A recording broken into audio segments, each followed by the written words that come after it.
शराब पीने के बाद मैं टेबल पर जोर से हाथ मारकर चिल्लाता हूँ, लूक, फीफी को बुलाओ। उसकी जांघ के अंदर जो निशान है वो मैंने ही काट कर बनाया था। जिस पर आंटी हंसते हुए कहती हैं, अरे वाह, तो फिर तुम कब मेरे दामाद बनने वाले हो? जिसके जवाब में मैं नाक सिकोड़ते हुए कहता हूँ, मैं तो सन्यासी बनना पसंद करूंगा, लेकिन इस एहसान फरामोश लड़की से शादी नहीं करूंगा। तुम्हारी तरह बेवफा इंसान से दुनिया की सारी औरतें खत्म हो जाएं तब भी मैं तुमसे शादी नहीं करूंगा। इसके बाद जब मैं विदेश में पढ़ाई पूरी करके वापस देश लौटता हूं तो मेरे माता पिता मुझे उसे घर पर खाने के लिए बुलाने भेजते हैं, लेकिन रास्ते में मैं उसके नए बॉयफ्रेंड को एक बार में देखता हूं, जिससे पता चल जाता है कि मैं लूक फीफी को ढूंढने आया हूं। जिस पर वह आदमी मुझे धक्का देकर बाहर तक निकाल देता है और कहता है, मेंढक भी हंस खाने का सपना देखता है क्या? सब जानते हैं कि लूक फीफी को सफाई की सनक है। अपने बॉयफ्रेंड के अलावा वह किसी दूसरे आदमी को देखना तक पसंद नहीं करती। तभी पीछे से एक आवाज आती है, यहाँ क्या हो रहा है? जिसे सुनकर लूक फीफी सामने आती है और हैरानी से कहती है, गुशेन, तुम यहाँ कैसे? जिस पर मैं हंसते हुए कहता हूँ, वाह, अच्छा है, मुझे तो लगा था कि तुम मुझे भूल ही गई होगी।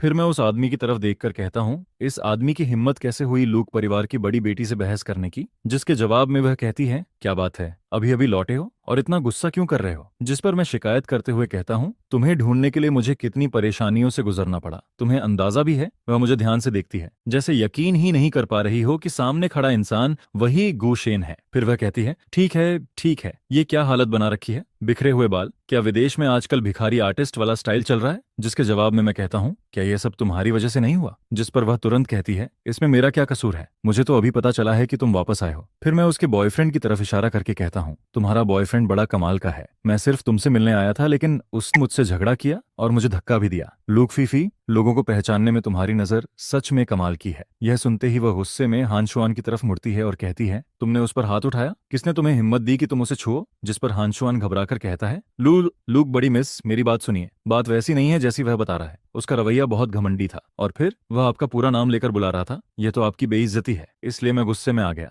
जिसके जवाब में लूक फीफी ठंडे स्वर में कहती है, तुम पूछ रहे हो कि उसे किस हक से ऐसा करने का अधिकार है? क्योंकि मैंने उसे यह अधिकार दिया है। वह मुझे कैसे बुलाता है यह मेरा मामला है, तुम्हें बीच में बोलने की जरूरत नहीं। उसकी ये बात सुनकर मेरे दिल का सारा गुस्सा अचानक गायब हो जाता है और मैं काफी हल्का फील करने लगता हूँ। वहीं हानशुआन का चेहरा सफेद पड़ जाता है। वह हकलाते हुए कहता है, लूक बड़ी मिस, मुझे सच में नहीं पता था कि आप दोनों इतने करीब हैं। माफ कर दीजिए, मुझे सच में नहीं पता था। मैं पहले उसे सबक सिखाने का सोच रहा था, लेकिन उसकी हालत देखकर मेरा मन बदल जाता है। हालांकि एक बात माननी पड़ेगी, वह आदमी काफी समझदार है। उसे लूक फीफी के स्वभाव की अच्छी समझ है, इसलिए वह जानता है कि इस समय लगातार माफी मांगना ही सबसे सही तरीका है। फिर लूक फीफी कहती है, ठीक है, अब खुद सोचो कि तुम्हें क्या करना चाहिए। जिसके जवाब में हानशुआन तुरंत कहता है, माफ कीजिए, गलती मेरी थी, मुझे बिना पूरी बात जाने हाथ नहीं उठाना चाहिए था। जिस पर लूक फीफी सिर हिलाकर कहती है, बस अब और जरूरत नहीं है, अगर बात बढ़ी तो लोग कहेंगे कि मैं अपने रुतबे का गलत इस्तेमाल कर रही हूँ। इसके बाद वह मुस्कुराते हुए मेरी तरफ मुड़ती है और कहती है, चलो मेरे साथ चलो। फिर वह बाकी लोगों से कहती है, जिसे पार्टी जारी रखनी है वो रखे, जिसे नहीं करनी वो घर जा सकता है, मैं पहले जा रही हूँ। अचानक उसे कुछ याद आता है और वह पूछती है, अरे हाँ, मेरा फोन कहाँ है? जिस पर कोई उसका फोन लाकर देता है और कहता है, बड़ी मिस, आपका फोन? फोन देखते ही मुझे याद आता है कि मैंने उसे कई बार कॉल किया था। जिस पर मैं नाराज होकर कहता हूँ, लूक फीफी, मैंने तुम्हें इतने कॉल किए और तुम मेरी आवाज तक नहीं पहचान पाई? मुझे टैक्सी लेकर यहाँ आना पड़ा, मेरे पास पैसे भी नहीं थे, मदद मांगने के लिए फोन किया, लेकिन तुमने उठाया तक नहीं। ऐसा फोन है तो इसे रिसाइकल में फेंक दो। जिस पर वह बेबस होकर कहती है, कमरे में इतना शोर था, तुम्हारी आवाज नहीं पहचान पाई तो इसमें हैरानी की क्या बात है? लेकिन बताओ, आखिर हुआ क्या है? तुम अचानक विदेश से वापस आ गए, रात के इतने देर में मुझे ढूंढते हुए यहाँ पहुंचे, जरूर कोई जरूरी बात होगी। फिर वह शरारती मुस्कान के साथ कहती है, गुशेन, कहीं ऐसा तो नहीं कि तुम्हें अचानक एहसास हो गया हो कि तुम मुझे पसंद करते हो, इसलिए इतनी जल्दी में मुझे ढूंढने चले आए? और फिर हंसते हुए जोड़ती है, ऊपर से मेरे एक्स बॉयफ्रेंड से भी लड़ाई कर ली। सच बताओ, क्या तुम मुझे प्रपोज करने वाले हो? जिस पर मैं उसकी तरफ देखकर कहता हूँ, तुम्हारी बेशर्मी दिन ब दिन बढ़ती जा रही है। जिसके जवाब में वह मुस्कुराकर कहती है, अरे मजाक भी नहीं कर सकती क्या? कुछ साल अमेरिका में क्या रहे, सेंस ऑफ ह्यूमर ही गायब हो गया? मैं गहरी सांस लेकर कहता हूँ, आज मेरा मूड अच्छा नहीं है। ऐसे समय में मजाक उड़ाओगी तो खुद ही मुसीबत बुलाओगी। फिर वह गंभीर होकर पूछती है, ठीक है, अब बताओ तुम मुझे क्यों ढूंढ रहे थे? जिसके जवाब में मैं कहता हूँ, तुम्हारे घर का दरवाजा खुलवाने के लिए, मेरे पास तुम्हारे फ्लैट की चाबी नहीं है। यह सुनकर वह तुरंत कहती है, तो मेरी माँ को फोन कर लेते, सिर्फ दरवाजा ही नहीं खुलवाती, तुम्हारे स्वागत में लाइन भी लगा देती। लेकिन मेरी बात सुनकर वह अचानक रुक जाती है और पूछती है, रुको, तुम किस घर की बात कर रहे हो? कहीं उस फ्लैट की तो नहीं जिसमें मैं रहती हूँ? जिसके जवाब में मैं कहता हूँ, बिल्कुल उसी की, नहीं तो मैं तुम्हें क्यों ढूंढता। यह सुनते ही उसके चेहरे का रंग बदल जाता है और वह कहती है, तुम मेरे फ्लैट में क्या करने वाले हो, इतनी रात हो गई है। अगर सोने की जगह चाहिए थी तो मेरी माँ के पास चले जाते। हालांकि उसे अंदर ही अंदर कुछ गड़बड़ होने का एहसास होने लगता है, लेकिन वह उस संभावना को मानना नहीं चाहती। उसे उम्मीद होती है कि उसका अंदाजा गलत निकले, जिस पर मैं धीरे से कहता हूँ, लगता है तुम्हें भी नहीं बताया गया, हम दोनों को हमारी माँओं ने फंसा दिया है। फिक्र मत करो, मैं भी उतना ही बड़ा शिकार हूं जितनी तुम हो, इसलिए मैं तुम्हारी फीलिंग्स अच्छी तरह समझ सकता हूं। यह सुनते ही वह पूरी तरह सन्न रह जाती है। उसके मुंह से सिर्फ इतना निकलता है, ये आखिर हो क्या रहा है, सब कुछ इतना अचानक कैसे हो सकता है। क्या मुझे फिर से गूशेन के साथ रहना पड़ेगा? मैं अभी तक इसके लिए तैयार नहीं हूं। बचपन के दोस्त होने का मतलब यह नहीं कि मैं उसके साथ रहने लगूं, जिस पर मैं कुछ नहीं कहता। मैं सिर्फ उसे यह खबर समझने और स्वीकार करने का समय देता हूं। फिर मैं एक तरफ खड़ा होकर चुपचाप उसका इंतजार करता हूं। तभी अचानक एक आदमी गुस्से से मेरी तरफ दौड़ता हुआ आता है और चिल्लाकर कहता है, ओए लड़के, पैसे दे, क्या मुफ्त में भागने का प्लान था? यह सुनते ही मुझे याद आता है कि जल्दी में टैक्सी का किराया दिए बिना ही मैं नीचे उतर गया था, जिस पर मैं शर्मिंदा होकर कहता हूँ, माफ करना भाई, अभी देता हूँ। लेकिन अगले ही पल मुझे याद आता है कि मेरी जेबें तो पूरी तरह खाली हैं। इसीलिए मैं पास खड़ी लूक फीफी को खींचकर अपने पास लाता हूँ और कहता हूँ, फीफी, मुझे थोड़ा पैसा उधार दे दो, मैं पूरी तरह कंगाल हो चुका हूँ, टैक्सी का किराया तक नहीं दे सकता। वह यकीन नहीं करती, इसलिए मैं अपनी दोनों जेबें बाहर निकालकर दिखा देता हूँ। यह देखकर लूक फीफी पूरी तरह स्पीचलेस हो जाती है। आखिरकार वह टैक्सी ड्राइवर के पास जाती है और विनम्रता से कहती है, अंकल, इनके किराए के कितने पैसे हुए? मैं दे देती हूँ। ड्राइवर उसे सिर से पैर तक देखता है। खासकर उसके महंगे हैंडबैग पर उसकी नजर टिक जाती है, जिसे देखकर उसके चेहरे पर लालच साफ नजर आने लगता है। फिर वह मुस्कुराकर कहता है, सुंदर मैडम, इस हैंडसम लड़के का किराया 480 युआन हुआ है। क्यूआर कोड यही है, आप स्कैन कर दीजिए। ये सुनते ही मैं तुरंत आगे बढ़ता हूँ और उससे सवाल करने लगता हूँ। मैं तुरंत उस टैक्सी ड्राइवर से कहता हूँ, अरे, तुम्हारे मीटर में तो 48 युआन लिखा हुआ है, ये 480 युआन कहाँ से आ गए?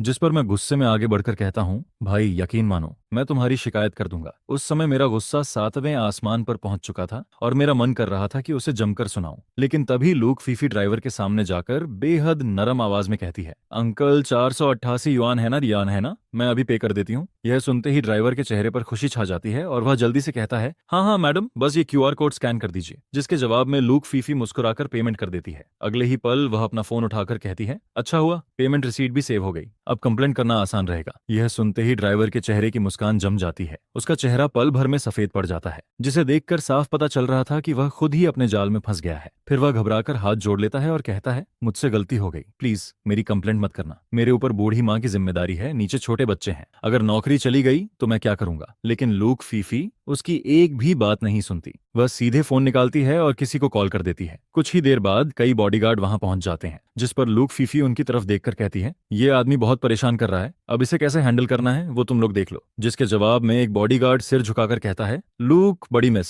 आप फिक्र मत कीजिए, हम ऐसा इंतजाम करेंगे कि आप पूरी तरह संतुष्ट हो जाएं। इतना कहकर वे लोग उस ड्राइवर को घसीट कर वहां से ले जाते हैं। ड्राइवर लगातार विरोध करता रहता है, लेकिन कोई उसकी नहीं सुनता। मैं दूर खड़ा देखता हूं कि उसे एक सुनसान गली में ले जाया जा रहा है, जिसके बाद मुझे हल्की हल्की दर्द भरी चीखें सुनाई देती हैं। इसके बाद लूक फीफी मेरी तरफ देखकर कहती है, चलो घर चलते हैं। जिस पर मैं सिर हिलाता हूं और उसके साथ कार में बैठ जाता हूं। अगले ही पल इंजन की तेज आवाज गूंजती है और कार बिजली की तरह सड़क पर दौड़ पड़ती है। बहुत जल्दी हम दोनों लूक फीफी के लग्जरी अपार्टमेंट पहुंच जाते हैं। मैं अपना सामान उठाकर अंदर जाने ही वाला होता हूं कि अचानक रुक जाता हूं। फिर उसकी तरफ मुड़कर कहता हूं, वैसे मेरे फिंगरप्रिंट भी ऐड कर दो, इससे दरवाजा खोलना आसान रहेगा। जिस पर वह तुरंत नाक सिकोड़कर कहती है, बिल्कुल नहीं, मैं तुम्हारे फिंगरप्रिंट क्यों ऐड करूं? यह सुनकर मैं अपना सामान नीचे रख देता हूं और उसी की तरह हाथ बांधकर खड़ा हो जाता हूं। फिर कहता हूं, क्योंकि आज से मैं यहीं रहने वाला हूं, अगर फिंगरप्रिंट नहीं होगा तो अंदर बाहर कैसे आऊंगा? इसके बाद मैं उसके पास जाकर धीरे से उसके कान के पास कहता हूं, या फिर लूक, बड़ी मिस खुद मेरी पर्सनल बटर बनना चाहती हैं? दिन भर मेरा दरवाजा खोलने और बंद करने का काम करेंगी? यह सुनते ही लूक फीफी का चेहरा गुस्से से लाल हो जाता है। वह तुरंत फिंगरप्रिंट स्कैनर की तरफ इशारा करके कहती है, जल्दी फिंगरप्रिंट डालो। लेकिन अगले ही पल वह फिर नाराज होकर कहती है, रुको, किसने तुम्हें यहाँ रहने की इजाजत दी? क्या तुमने मुझसे पूछा भी है? ये मेरा प्राइवेट टेरिटरी है। हम बचपन के दोस्त जरूर हैं, लेकिन इसका मतलब ये नहीं कि मैं तुम्हें अपनी पर्सनल स्पेस में घुसने दूंगी। जिस पर मैं बेपरवाही से जवाब देता हूँ, क्या तुम्हें लगता है कि मैं खुद यहाँ रहना चाहता हूँ? आंटी ने मुझे यहाँ भेजा है। यह सुनते ही लूक फीफी को कुछ समझ आने लगता है। वह मुझे घूरते हुए पूछती है, गुशेन, अभी तुम कह रहे थे कि हम दोनों को फंसाया गया है, क्या ये सब उसी से जुड़ा हुआ है? जिस पर मैं मुस्कुराकर कहता हूँ, वाह लुक, बड़ी मिस सच में बहुत स्मार्ट है, आखिरकार समझ ही गई। फिर मैं गंभीर होकर उसे पूरी बात बताता हूँ, क्योंकि हम दोनों की जल्द ही एंगेजमेंट होने वाली है, इसलिए दोनों परिवार चाहते हैं कि हम पहले साथ रहें और एक दूसरे को बेहतर समझें। यह सुनते ही लूक फीफी पूरी तरह सन्न रह जाती है। वह अविश्वास से मुझे देखती है और कहती है, क्या कहा तुमने? मेरी और तुम्हारी एंगेजमेंट? आखिर ये सब क्या हो रहा है? मैं कंधे उचकाकर कहता हूँ, पूरी कहानी यही है। बाकी वजह जाननी है तो खुद जाकर आंटी से पूछ लो। मैं तो बहुत थक गया हूँ। इतनी लंबी यात्रा के बाद मुझे बहुत नींद आ रही है, इसलिए मैं सोने जा रहा हूँ। Bye bye. इतना कहकर मैं हाथ हिलाता हूँ और अपना सामान लेकर बेडरूम की तरफ बढ़ जाता हूँ, लेकिन लूक फीफी तुरंत मेरा हाथ पकड़कर मुझे रोक लेती है और कहती है, तुम अभी सारी बात साफ साफ बताओ। जब तक नहीं बताओगे कहीं नहीं जाओगे। जिस पर मैं उसकी खींचने की ताकत का फायदा उठाकर सीधे सोफा पर गिर जाता हूँ। फिर आंखें बंद करके ऐसे लेट जाता हूँ जैसे मुझे दुनिया की किसी चीज से मतलब ही ना हो। दरअसल मैं उसे दिखाना चाहता था कि मैं सच में बहुत थका हुआ हूँ, लेकिन मेरी ये हरकत बचपन की तरह ही उसे चिढ़ाने वाली थी। कुछ देर बाद वह गुस्से में कहती है, कल सुबह मैं घर फोन करूंगी और आंटी से कहूंगी कि वे तुम्हें वापस ले जाएं। यह सुनते ही मैं तुरंत सोफा से उठ बैठता हूँ और कहता हूँ, मैंने तुम्हें पहले ही बता दिया है, आज से मैं यहीं रहूंगा। क्या तुम्हें इंसानी भाषा समझ नहीं आती? जिस पर लूक फीफी नाराज होकर कहती है, ये एंगेजमेंट वाली बात मैं कभी नहीं मानूंगी। जिसके जवाब में मैं शांत स्वर में कहता हूँ, अगर नहीं मानती तो जाकर अपने माता पिता और दादाजी से बात करो, मैं इसमें कुछ नहीं कर सकता। यह सुनते ही वह फिर चौंक जाती है और कहती है, दादाजी भी इसमें शामिल हैं? अब उसके दिमाग में सवाल ही सवाल घूम रहे थे। उसे इतना परेशान देखकर मैं कहता हूँ, कल रात घर चलकर सब बड़ों से पूछ लेना, जो समझ ना आए सीधे उनसे पूछना। लेकिन यह सुनकर वह और ज्यादा असंतुष्ट हो जाती है और कहती है, ऐसा कैसे हो सकता है कि तुम इससे बाहर रहो? नहीं, तुम भी मेरे साथ चलोगे। जिस पर मैं कंधे उचकाकर कहता हूँ, ठीक है, मुझे कोई दिक्कत नहीं।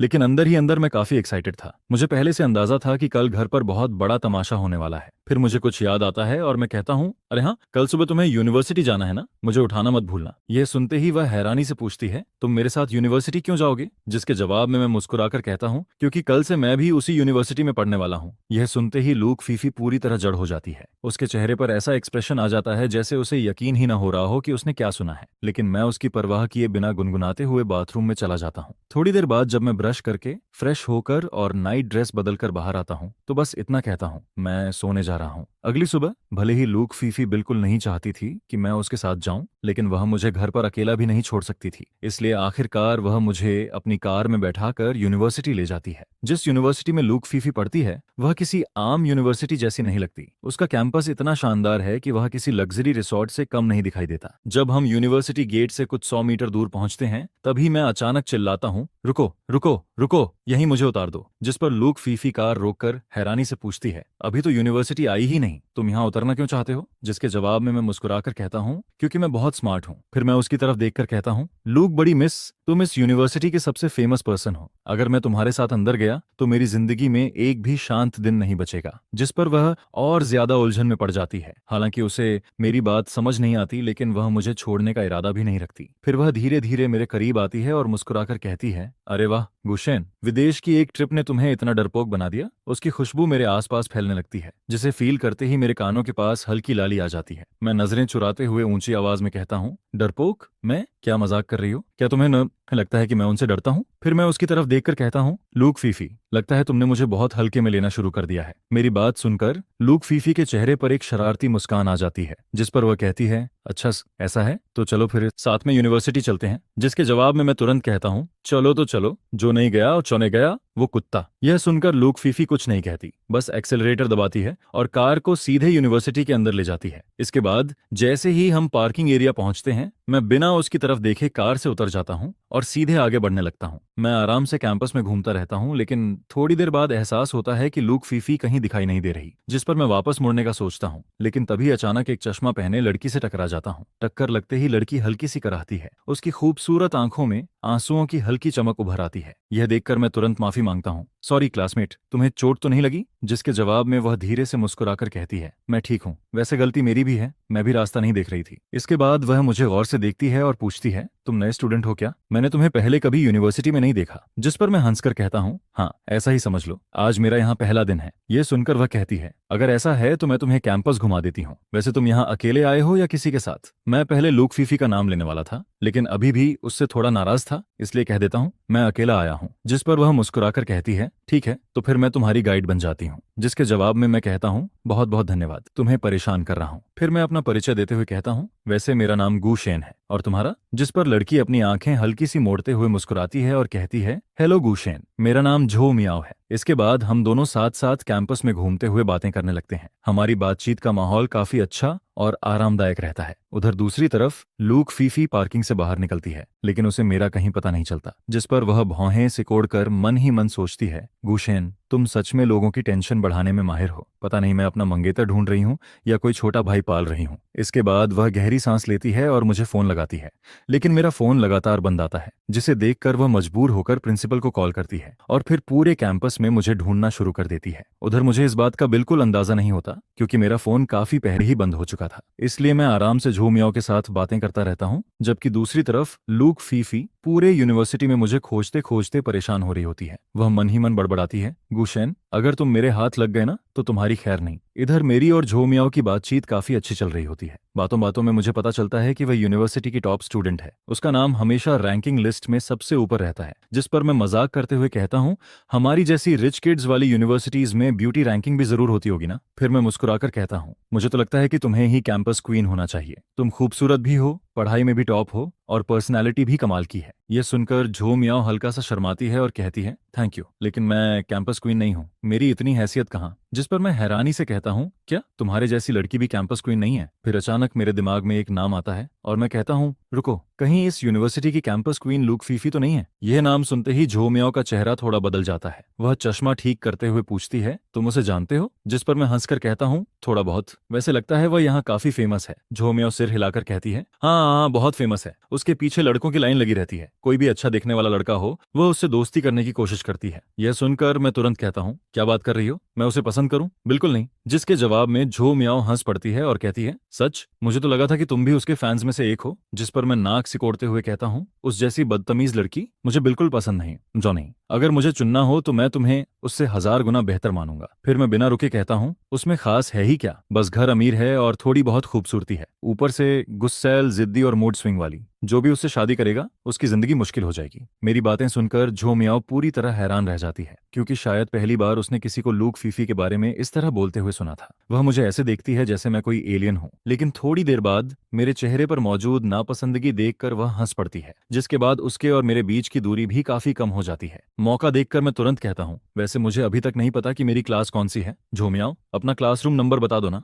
बाद में अगर कुछ समझ नहीं आया तो मैं तुम्हारे पास मदद मांगने आ जाऊंगा। मेरे हिसाब से झो मियाओ जैसी खूबसूरत और इंटेलिजेंट लड़की से दोस्ती करना बिल्कुल गलत फैसला नहीं था। कौन जाने आगे चलकर नोट्स भी काम आ जाएं। जिस पर वह मुस्कुराकर कहती है, कोई बात नहीं, मेरी क्लास तीसरी मंजिल पर है, अगर कुछ समझ ना आए तो सीधे मेरे पास आ जाना। यह सुनकर मैं खुश हो जाता हूँ। फिर चारों तरफ नजर घुमाता हूँ और देखता हूँ कि कैंपस लगभग खाली हो चुका है। ज्यादातर स्टूडेंट्स अपनी क्लासेस में जा चुके थे। जिस पर मैं झो मियाओ से कहता हूँ, ठीक है, अब मैं तुम्हें परेशान नहीं करूंगा, मुझे पहले प्रिंसिपल ऑफिस जाकर रजिस्ट्रेशन करवा लेना चाहिए, बाद में फ्री हुआ तो फिर मिलने आऊंगा, बाय बाय। इतना कहकर मैं प्रिंसिपल बिल्डिंग की तरफ बढ़ जाता हूँ। उधर प्रिंसिपल ऑफिस में एक अलग ही सीन चल रहा होता है। जैसे ही प्रिंसिपल मुझे देखते हैं, वे लगभग 3 सेकंड तक शॉक में खड़े रह जाते हैं, फिर अगले ही पल जल्दी से उठकर मेरे लिए फ्रूट्स और ड्रिंक्स मंगवाते हैं, जिसके बाद बड़े सम्मान से कहते हैं, यंग मास्टर गू, आप यहाँ आराम से बैठिए, मैं अभी आता हूँ। इतना कहकर वह चुपके से बाहर निकलते हैं और तुरंत लूक फीफी को फोन लगा देते हैं। फोन उठते ही वह धीरे से कहते हैं, मिस लूक, यंग मास्टर गू अभी प्रिंसिपल ऑफिस में है। दूसरी तरफ से लूक फीफी को जवाब देती है, जिसे सुनकर प्रिंसिपल तुरंत कहते हैं, जी समझ गया। फिर वह आदर से कहते हैं, मिस लूक, आपको यहाँ आने की जरूरत नहीं है, आप आराम से क्लास में जाइए। थोड़ी देर में मैं होमरूम टीचर को भेजकर यंग मास्टर गू को आपकी क्लास तक पहुंचवा दूंगा। कॉल खत्म होते ही प्रिंसिपल राहत की सांस लेते हैं, जैसे उनके सिर से कोई भारी बोझ उतर गया हो, लेकिन अगले ही पल वह फिर से अपना फोन उठाते हैं और किसी दूसरे व्यक्ति को कॉल लगा देते हैं। कुछ देर बाद एक आदमी हड़बड़ाता हुआ अंदर आता है, जिसने काले फ्रेम का चश्मा पहना होता है और उसके चेहरे पर बेहद सीरियस एक्सप्रेशन होता है। जिस पर वह बड़े सम्मान से पूछता है, सर आपने मुझे इतनी जल्दी बुलाया है, क्या कोई इमरजेंसी बात है? जिसके जवाब में प्रिंसिपल कहता है, यह नया स्टूडेंट है जो अभी अभी हमारे स्कूल में ट्रांसफर होकर आया है। इसका नाम गुचेन है। पहले यह विदेश के एक नोबल हाई स्कूल में पढ़ता था, जहां इसके परिवार ने अरबों खर्च किए थे। इसकी एकेडमिक परफॉर्मेंस भी बेहद शानदार रही है। आप इसे इसकी क्लास तक छोड़ आइए। ये उन रेयर स्टूडेंट्स में से है जो सीधे फिनिश लाइन पर पैदा हुए हैं, इसलिए इसे स्पेशल अटेंशन की जरूरत है। मेरी बात समझ गए ना? प्रिंसिपल की बात के पीछे छिपा मतलब वह मेल टीचर कैसे नहीं समझता। जिस पर वह तुरंत जवाब देता है, जी सर, ये बिल्कुल समझ गया। यह कहकर टीचर बड़े आज्ञाकारी तरीके से मुझे अपने साथ ले जाता है। इसके बाद मैं उसके पीछे पीछे चलते हुए क्लास के दरवाजे तक पहुंचता हूं और मन ही मन बड़बड़ाने लगता हूं। अभी प्रिंसिपल के ऑफिस में जब वह लगातार मेरी पढ़ाई की तारीफ पर तारीफ किए जा रहा था, तब मुझे हंसी रोकने के लिए अंदर से पूरी ताकत लगानी पड़ी थी, यहाँ तक कि होंठ भी काट लिया था। लेकिन कोई बात नहीं, वैसे भी इस बार मैं देश वापस पढ़ने नहीं बल्कि टाइम पास और थोड़ा मजा लेने आया हूँ, इसलिए ऐसी छोटी मोटी बातें मेरे लिए ज्यादा मायने नहीं रखती। फिर टीचर गला साफ करता है और मुझे लेकर पूरे रौब से क्लास के अंदर एंटर करता है, जिस पर वह छात्रों से कहता है, यह हमारे क्लास का नया एक्सचेंज स्टूडेंट है, इसका नाम गु चेन है। अब यह खुद अपना इंट्रोडक्शन देगा, जिस पर मैं पूरे कॉन्फिडेंस के साथ बोलता हूँ, सभी महानुभावों को नमस्कार, मेरा नाम गु चेन है, जेंडर पूरी तरह मेल है और मेरा हॉबी सुंदर लड़कियों को देखना है। आगे से उम्मीद है आप लोग मुझ पर थोड़ा रहम करेंगे। मेरी इस अजीब और मजाकिया इंट्रोडक्शन को सुनते ही पूरी क्लास ठहाके मारकर हंसने लगती है, जिस पर कई स्टूडेंट्स आपस में फुसफुसाते हुए बातें करने लगते हैं। मैं पूरे क्लास पर नजर दौड़ाता हूँ और देखने लगता हूँ कि यहाँ कोई खूबसूरत लड़की है भी या नहीं।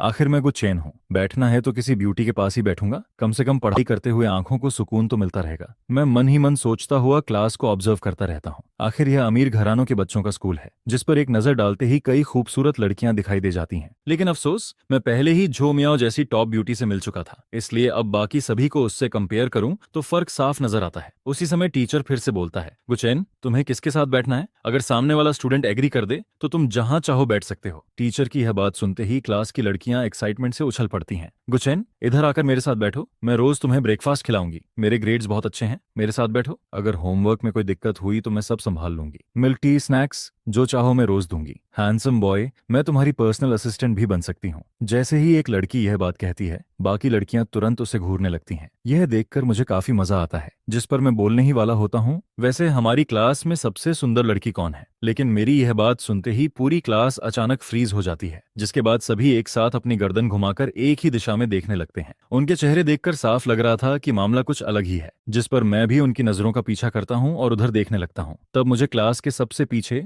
खिड़की के पास मौजूद वीआईपी सीट नजर आती है। मैं सोचता हूँ, क्या सबसे खूबसूरत लड़की आज स्कूल नहीं आई? आखिर गुचेन हूं तो निशाना भी सबसे बेहतरीन ब्यूटी पर ही लगाऊंगा। लेकिन वहां पहुंचकर देखता हूं कि दोनों सीटें खाली पड़ी हैं, जिस पर मैं मुस्कुराता हूं और आराम से जाकर खाली सीट पर बैठ जाता हूं। टीचर वेई, मैं यहीं बैठूंगा। ये सुनकर टीचर वेई का चेहरा अजीब सा हो जाता है, लेकिन फिर वह मजबूरी में कहता है, अगर तुम्हें पसंद है तो बैठ जाओ। इसके बाद वह जोर से चिल्लाता है, सब शांत हो जाओ, आगे से तुम सब सीनियर स्टूडेंट्स की तरह नए स्टूडेंट का ख्याल रखोगे, आपस में प्यार और यूनिटी बनाए रखोगे, समझ गए? जी सर, ठीक है, अब किताबें निकालो और पढ़ाई शुरू करते हैं। लेकिन इस समय किसी का भी पढ़ाई में मन नहीं लग रहा होता है। लड़कियां चोरी छिपे बार बार पीछे मुड़कर मुझे देख रही होती हैं, जबकि लड़के मुझे ऐसे घूर रहे होते हैं जैसे अभी जिंदा निकल जाएंगे। जैसे ही क्लास खत्म होती है, मैं बोर होकर लू फीफी को ढूंढने का फैसला करता हूँ। मैं देखना चाहता था कि वह यहाँ कैसी जिंदगी जी रही है, जिस पर मैं दूसरे फ्लोर पर पहुंचता हूँ और सीधे उसकी क्लास की तरफ बढ़ जाता हूँ। क्लास में झांकते ही मेरी नजर तुरंत लू फीफी पर पड़ती है, लेकिन अगले ही पल मैं देखता हूँ कि वह किसी दूसरे लड़के के साथ हंस हंस कर बातें कर रही है। यह देखकर मेरे अंदर अजीब सा जेलसी वाला फील आने लगता है। आखिर चाहे जो हो, अभी भी हमारा रिश्ता नाम का ही सही मौजूद तो है, जिस पर मैं मन ही मन गुस्से से भर जाता हूँ। लू फीफी, तुम भी कमाल करती हो। मैं आज ही नए स्कूल में आया हूँ, यहाँ किसी को नहीं जानता, इतनी दूर चलकर तुमसे मिलने आया हूँ और तुम मुझे ढूंढने की बजाय किसी और लड़के के साथ बातें कर रही हो। जितना सोचता हूँ उतना ही गुस्सा बढ़ता जाता है। फिर अचानक मेरे दिमाग में एक आइडिया आता है, जिस पर मैं हल्का सा मुस्कुराकर सोचता हूँ, लू फीफी, अगर तुमने मुझे इग्नोर किया है तो मुझे भी कुछ करने का हक है। इसके बाद मैं एक लड़की को रोककर कहता हूँ, एक्सक्यूज मी, क्या तुम लू फीफी को बाहर बुला सकती हो? बस उससे कहना कि उसका हस्बैंड उसे पकड़ने यहाँ तक आ गया है। मेरी बात सुनते ही लड़की की आंखें चमक उठती हैं। वाह, इतना बड़ा स्कैंडल, मैं अभी जाकर बताती हूँ। फिर वह एक्साइटमेंट में चिल्लाते हुए क्लास के अंदर भागती है। लू फीफी, तुम्हारा हस्बैंड तुम्हें ढूंढते हुए यहाँ आ गया है। यह सुनते ही पूरी क्लास, जो अभी तक बाजार की तरह शोर मचा रही थी, अचानक पूरी तरह शांत हो जाती है। मैं बाहर खड़ा खड़ा आसानी से इमेजिन कर सकता था कि अंदर बैठे सभी स्टूडेंट्स अभी हैरानी से आंखें फाड़े हुए होंगे। कुछ मिनट बाद लू फीफी बेहद काले पड़े चेहरे और गुस्से से भरे एक्सप्रेशन के साथ क्लास से बाहर निकल आती है। मैं हाथ हिलाकर इशारा करता हूँ कि मैं यहीं खड़ा हूँ और उसे आवाज लगाता हूँ, जिस पर लू फीफी मुझे घूरते हुए कहती है, गुचेन, आधी आंख से देखकर भी पहचान सकती हूँ कि यह सब तुम्हारी ही करतूत है, फिर से शरारत करने यहाँ चले आए हो, है ना? जिसके जवाब में मैं तुरंत बोल पड़ता हूँ, लू फीफी, तुम्हें तो बस दूसरे लड़कों के साथ खड़े होकर बातें करनी आती हैं, मेरी कोई फिक्र ही नहीं है। आज रात घर वापस चलो, फिर देखना मैं मॉम को सब बता दूंगा ताकि वह तुम्हारी अच्छी क्लास लें। यह सुनकर लू फीफी लंबी सांस छोड़ती है और दांत पीसते हुए कहती है, गुचेन, आखिर तुम कितना हंगामा मचाओगे तभी चैन मिलेगा, सुबह का हिसाब भी अभी बाकी है। गाड़ी से उतरते ही ऐसे गायब हुए जैसे पीछे भूत पड़ गए हों। फोन करके करके मेरा हाल खराब हो गया और तुमने एक कॉल तक नहीं उठाई। पता है मैं तुम्हें ढूंढते ढूंढते कितनी परेशान हुई हूँ। यह कहकर वह नाराजगी भरी नजरों से मुझे देखती है, लेकिन मेरा ध्यान उसकी बातों पर कम और उसके पीछे ज्यादा होता है, जिस पर मैं देखता हूँ कि वह लड़का जो अभी थोड़ी देर पहले लू फीफी के साथ बड़ी नजदीकियां बढ़ा रहा था, अब यहाँ तक उसके पीछे पीछे चला आया है। उसकी नजरें लगातार हमारी तरफ टिकी हुई थीं। उसे देखकर मेरे अंदर का विलन अचानक जाग उठता है, जिस पर मैं बिना कुछ सोचे लू फिफेई की कमर पकड़कर उसे अपनी तरफ खींच लेता हूँ। यह नजारा देखते ही उस लड़के का चेहरा गुस्से से लाल पड़ जाता है, उसकी मुट्ठियां कस जाती हैं, लेकिन फिर भी वह आगे बढ़ने की हिम्मत नहीं जुटा पाता। आखिर लू फैमिली की यंग मिस के सामने उसकी औकात ज्यादा नहीं थी, इसलिए वह बस वहीं खड़ा खड़ा हमें जाते हुए देखता रहता है और गुस्से से दांत पीसता रहता है। इसके बाद मैं लू फिफेई को भीड़ से दूर एक सुनसान जगह पर ले आता हूँ, जिस पर उसे आखिर समझ आता है कि मैंने क्या किया था। वह झटके से मेरा हाथ हटाती है और आंखें तरेरते हुए कहती हैं, किसने तुम्हें इतनी हिम्मत दी? मेरे साथ ऐसी बदतमीजी करने की जुर्रत कैसे हुई? क्या मैं इन दिनों तुम पर ज्यादा मेहरबान हो गई हूँ जो अब सिर पर चढ़ने लगे हो? यह सुनकर मैं तुरंत सफाई देने लगता हूँ। मैंने बस देखा कि तुम उस लड़के के साथ बड़ी क्लोज होकर बातें कर रही थी, तो थोड़ा सा जेलसी फील हो गया था, बस थोड़ा सा ही। उसी वजह से ये आइडिया दिमाग में आ गया। मैं तो बस चाहता था कि वह लड़का तुमसे दूरी बना ले, इसलिए मैंने सबको बता दिया कि तुम मेरी हो। फिर मैं दोनों हाथ उठाकर कहता हूँ, कसम से मेरा किसी को जानबूझकर परेशान करने का इरादा नहीं था। जिस पर मैं तुरंत माफी मांगते हुए बोलता हूँ, प्लीज इस बार माफ कर दो, मैं तुम्हें अच्छा खाना खिलाऊंगा। लू फिफेई फिर गुस्से में कहती है, गुचेन, क्या तुम आगे से थोड़ा कम पागलपन नहीं कर सकते? एक दिन चैन से स्कूल आकर पढ़ भी नहीं सकती मैं? मेरी बस इतनी सी इच्छा है कि आराम से स्कूल आऊं और घर चली जाऊं। क्या तुम इस छोटी सी विश को पूरा नहीं कर सकते? उसके अंदर बढ़ते गुस्से को देखकर मैं तुरंत टॉपिक बदल देता हूं। तुम्हें भूख नहीं लगी? चलो पहले कुछ खा लेते हैं, पेट भर जाएगा तो दिमाग भी सही काम करेगा। इतना कहकर मैं उसका हाथ पकड़ता हूं और सीधे कैफेटेरिया की तरफ भागने लगता हूं। जैसे ही हम कैफेटेरिया के अंदर पहुंचते हैं, लू फीफी की नजर तुरंत अपने दोस्तों पर पड़ जाती है, जिस पर वह पलक झपकते ही मेरा हाथ झटकती है और सीधे उनकी तरफ भाग जाती है, मुझे अकेला छोड़कर। मैं वहीं खड़ा रह जाता हूं और बैठने की जगह ढूंढने लगता हूं। तभी मेरी नजर एक बेहद खूबसूरत लड़की पर पड़ती है जो चुपचाप खाना खा रही होती है, जिस पर मैं अपनी पूरी बेशर्मी एक्टिवेट करके उसके पास पहुंच जाता हूं। हेलो ब्यूटीफुल स्टूडेंट, कैफेटेरिया आज बहुत क्राउडेड है, क्या मैं तुम्हारे साथ बैठ सकता हूं? लड़की धीरे से सिर उठाकर मुझे काफी देर तक देखती रहती है, फिर बेहद ठंडी आवाज में सिर्फ एक शब्द बोलती है, ठीक है। जिस पर मैं खुशी खुशी उसके सामने बैठ जाता हूँ। बैठने के बाद मैं चोरी छिपे उसके चेहरे को देखने लगता हूँ। सच कहूं तो ये लड़की पूरी तरह मेरी पसंद की कैटेगरी में आती थी। उसके अंदर एक अलग ही कोल्ड और पावरफुल ऑरा था। ऐसा पर्सनालिटी देखकर कोई भी लड़का आसानी से अट्रैक्ट हो सकता था। जितनी खतरनाक दिख रही थी उतनी ही ज्यादा मिस्टीरियस भी लग रही थी। जिस पर मैं समझदारी दिखाते हुए चुपचाप खाना खाने लगता हूँ और अपनी इमेज खराब नहीं करता। खाना खत्म होने के बाद मैं वापस क्लास में लौट आता हूँ। दोपहर का पहला सब्जेक्ट चाइनीज लिटरेचर होता है, जो मुझे किसी हॉरर मूवी से कम नहीं लगता। कुछ देर बाद अचानक मुझे एहसास होता है कि मेरे साथ वाली सीटों पर बैठे तीनों स्टूडेंट्स अब तक गायब थे और अब जाकर क्लास में पहुंचे हैं। जिस पर मैं उत्सुकता से उनकी तरफ देखने लगता हूं और अगले ही पल मेरी आंखें फैल जाती हैं। अरे, यह तो वही कोल्ड ब्यूटी है जिसके साथ मैं अभी कैफेटेरिया में बैठा था। यह देखकर मैं तुरंत खुश हो जाता हूं। फिर मैं थोड़ा पास खिसक कर उसके कान के पास धीरे से बोलता हूं, दुनिया सच में बहुत छोटी है, हम फिर मिल गए, काफी डेस्टिनी वाली बात है ना? लेकिन लड़की का चेहरा बिल्कुल नहीं बदलता, जिस पर वह बस एक ठंडी नजर मेरी तरफ डालती है और हल्का सा सिर हिला देती है, जैसे उसे याद हो कि मैं कौन हूं। उसे इतना शांत देखकर मेरे अंदर की शरारत फिर जाग जाती है। मैं मुस्कुराते हुए पूछता हूँ, वैसे तुम्हारा नाम क्या है? मेरा नाम गुचेन है, मैं अभी अभी स्कूल में ट्रांसफर होकर आया हूँ। लेकिन वह मुझे पूरी तरह इग्नोर कर देती है। सिर्फ उसकी भौहें हल्की सी सिकुड़ती हैं,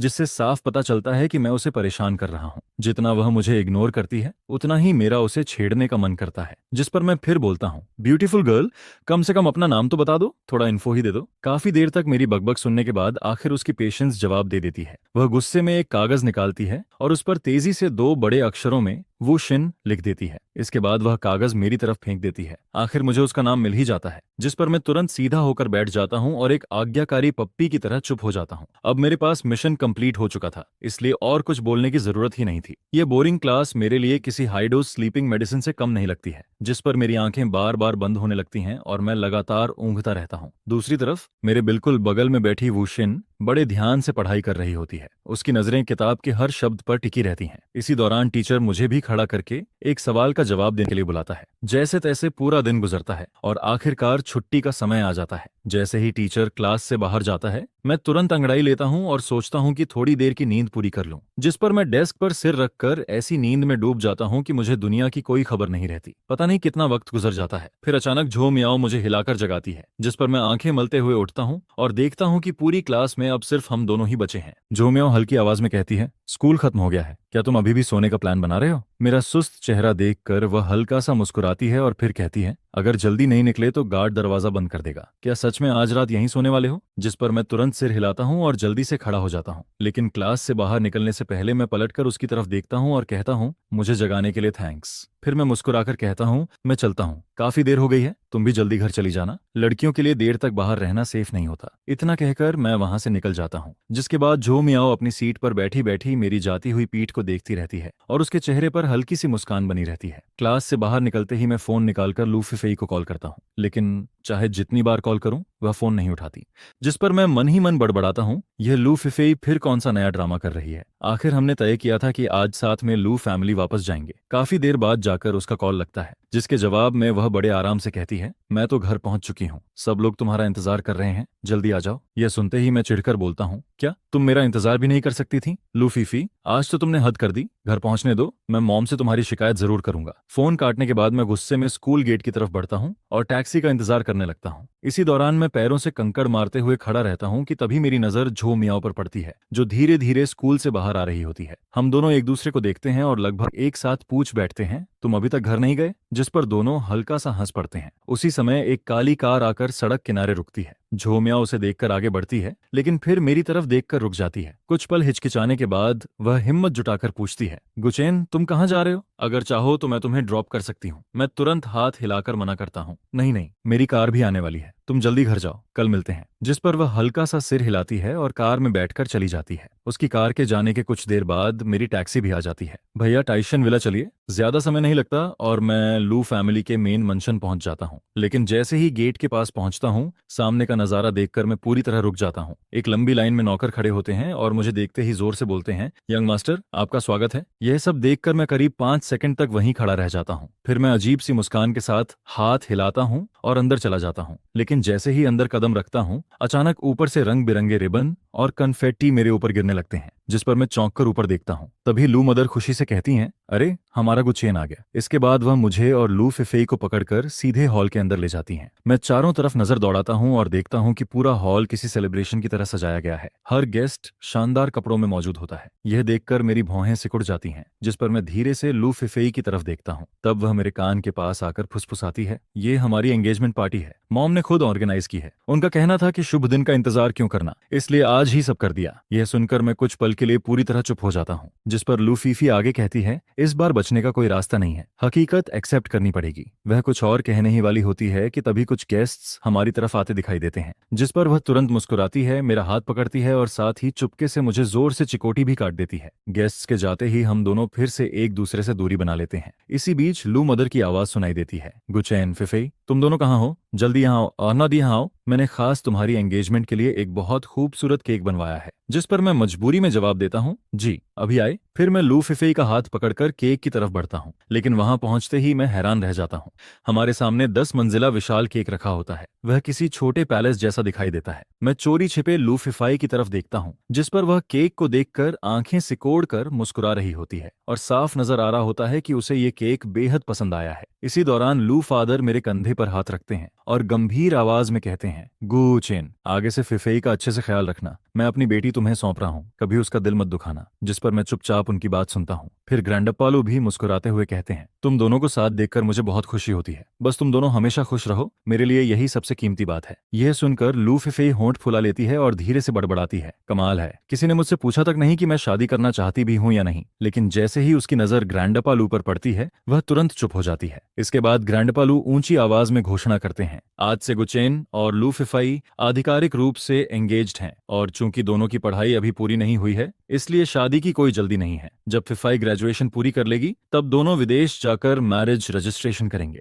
यह सुनते ही लू फिफाई मेरी तरफ ऐसा घूरती है जैसे मुझे जिंदा खा जाएगी। फिर वह धीरे से इशारा करती है कि मैं थोड़ा झुकूं, जिस पर मैं उसके करीब जाता हूं। वह मुस्कुराकर पूछती है, गुचेन, कहीं ऐसा तो नहीं कि तुम बचपन से मुझे सीक्रेटली पसंद करते हो, इसलिए मुझसे शादी करने के लिए इतने उत्साहित हो? उसकी नरम आवाज और इतनी कम दूरी की वजह से एक पल के लिए मेरा दिल तेजी से धड़कने लगता है, लेकिन अगले ही पल मैं खुद को संभाल लेता हूँ। जिस पर मैं उसे घूरते हुए पीछे हटता हूँ और कहता हूँ, यंग मिस, इतना ज्यादा इमेजिनेशन भी अच्छी चीज नहीं है। कौन तुम्हें सीक्रेटली पसंद करता है? मैं भी तुम्हारी तरह इस सिचुएशन का शिकार हूँ। फिर मैं धीरे से मुस्कुराता हूँ और कहता हूँ, अगर तुम भी इस एंगेजमेंट से खुश नहीं हो तो ठीक है, हम दोनों मिलकर इसका विरोध करेंगे। मुझे यकीन है कि फादर लू तुम्हें इतना ज्यादा प्यार करते हैं तो वो तुम्हें किसी ऐसे इंसान से शादी करने के लिए फोर्स नहीं करेंगे जिसे तुम पसंद ही नहीं करती हो। तुम्हें बस जाकर थोड़ा रोना धोना है और कुछ बातें कहनी है। जिस पर अगर फादर लू का दिल पिघल गया तो शायद यह एंगेजमेंट भी कैंसिल हो सकती है। यह सुनकर लू फिफेई भौहें चढ़ाते हुए मन ही मन गाली देती है और फिर नाराज होकर जवाब देती है, तो फिर ऐसा क्यों नहीं हो सकता कि तुम जाकर कहो कि हम दोनों एक दूसरे के लिए सूटेबल नहीं है?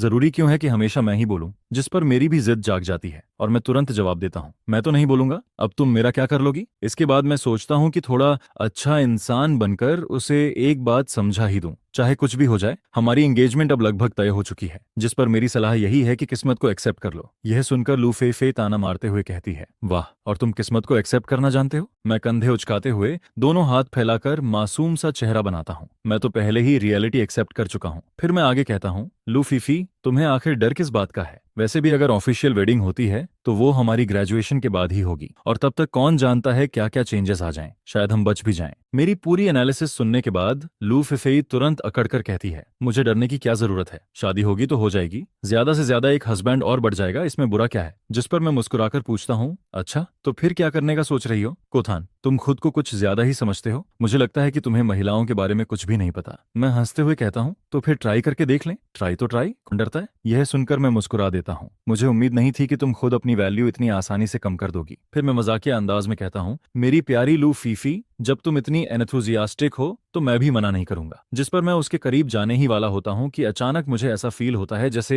अरस्य कल्स जैसे अनगिनत नजरें हमारी तरफ देख रही हों। यह महसूस करते ही मैं तुरंत उसे छोड़ देता हूँ और दोनों के बीच दूरी बना लेता हूँ। इसके बाद जब मैं चारों तरफ देखता हूँ तो पता चलता है कि लगभग सारे गेस्ट्स हमें ही घूर रहे हैं। लू फिफे का चेहरा शर्म से लाल हो जाता है। अभी थोड़ी देर पहले बहस में हम इतने खो गए थे कि यह तक भूल गए कि हम एंगेजमेंट पार्टी के बीचों बीच खड़े हैं। जिस पर पीछे से एल्डर्स की हल्की फुल्की हंसी सुनाई देती है। यह देखकर मैं तुरंत लू फिफे का हाथ पकड़ता हूँ और उसे लेकर बाहर की तरफ भाग जाता हूँ। बाहर आते ही वह गुस्से में कहती है, सब तुम्हारी वजह से हुआ है। दिन दहाड़े मुझे दीवार से लगाकर खड़े कर दिया, अब सब लोगों ने देख लिया, बताओ अब क्या करें? मैं बेफिक्र अंदाज में कंधे उचकाकर जवाब देता हूँ, अब इस बात को लेकर बहस करने का क्या फायदा? आखिर यह हमारी एंगेजमेंट पार्टी ही तो थी। अगर हम थोड़ा क्लोज हो गए तो उसमें कौन सी बड़ी बात है? बात करते करते हम अपार्टमेंट तक पहुंच जाते हैं। जिस पर जब मैं फिंगरप्रिंट से डोर अनलॉक करने लगता हूं तभी लू फिफे का फोन बजता है। कॉल उसकी मां की होती है। कॉलर आईडी देखते ही उसके सिर में दर्द होने लगता है और मन में एक अजीब सा बैड फीलिंग उठने लगता है। फिफे, एक बात बताना भूल गई थी, तुम्हारे अपार्टमेंट में मैंने थोड़ी रेनोवेशन करवाई है। अब तुम दोनों फियांसी हो, इसलिए आगे से एक ही रूम में सोना, तभी रिलेशनशिप जल्दी डेवलप होगा, समझी? यह सुनकर लू फिफे लगभग चिल्ला पड़ती है, माँ, आपने मेरी परमिशन के बिना घर में लोगों को कैसे भेज दिया? उसी समय मैं घर के अंदर कदम रखता हूँ और चारों तरफ नजर दौड़ाता हूँ। फिर हैरानी से पूछता हूँ, रुको, घर का लेआउट ऐसा क्यों लग रहा है? कहीं चोरी तो नहीं हो गई?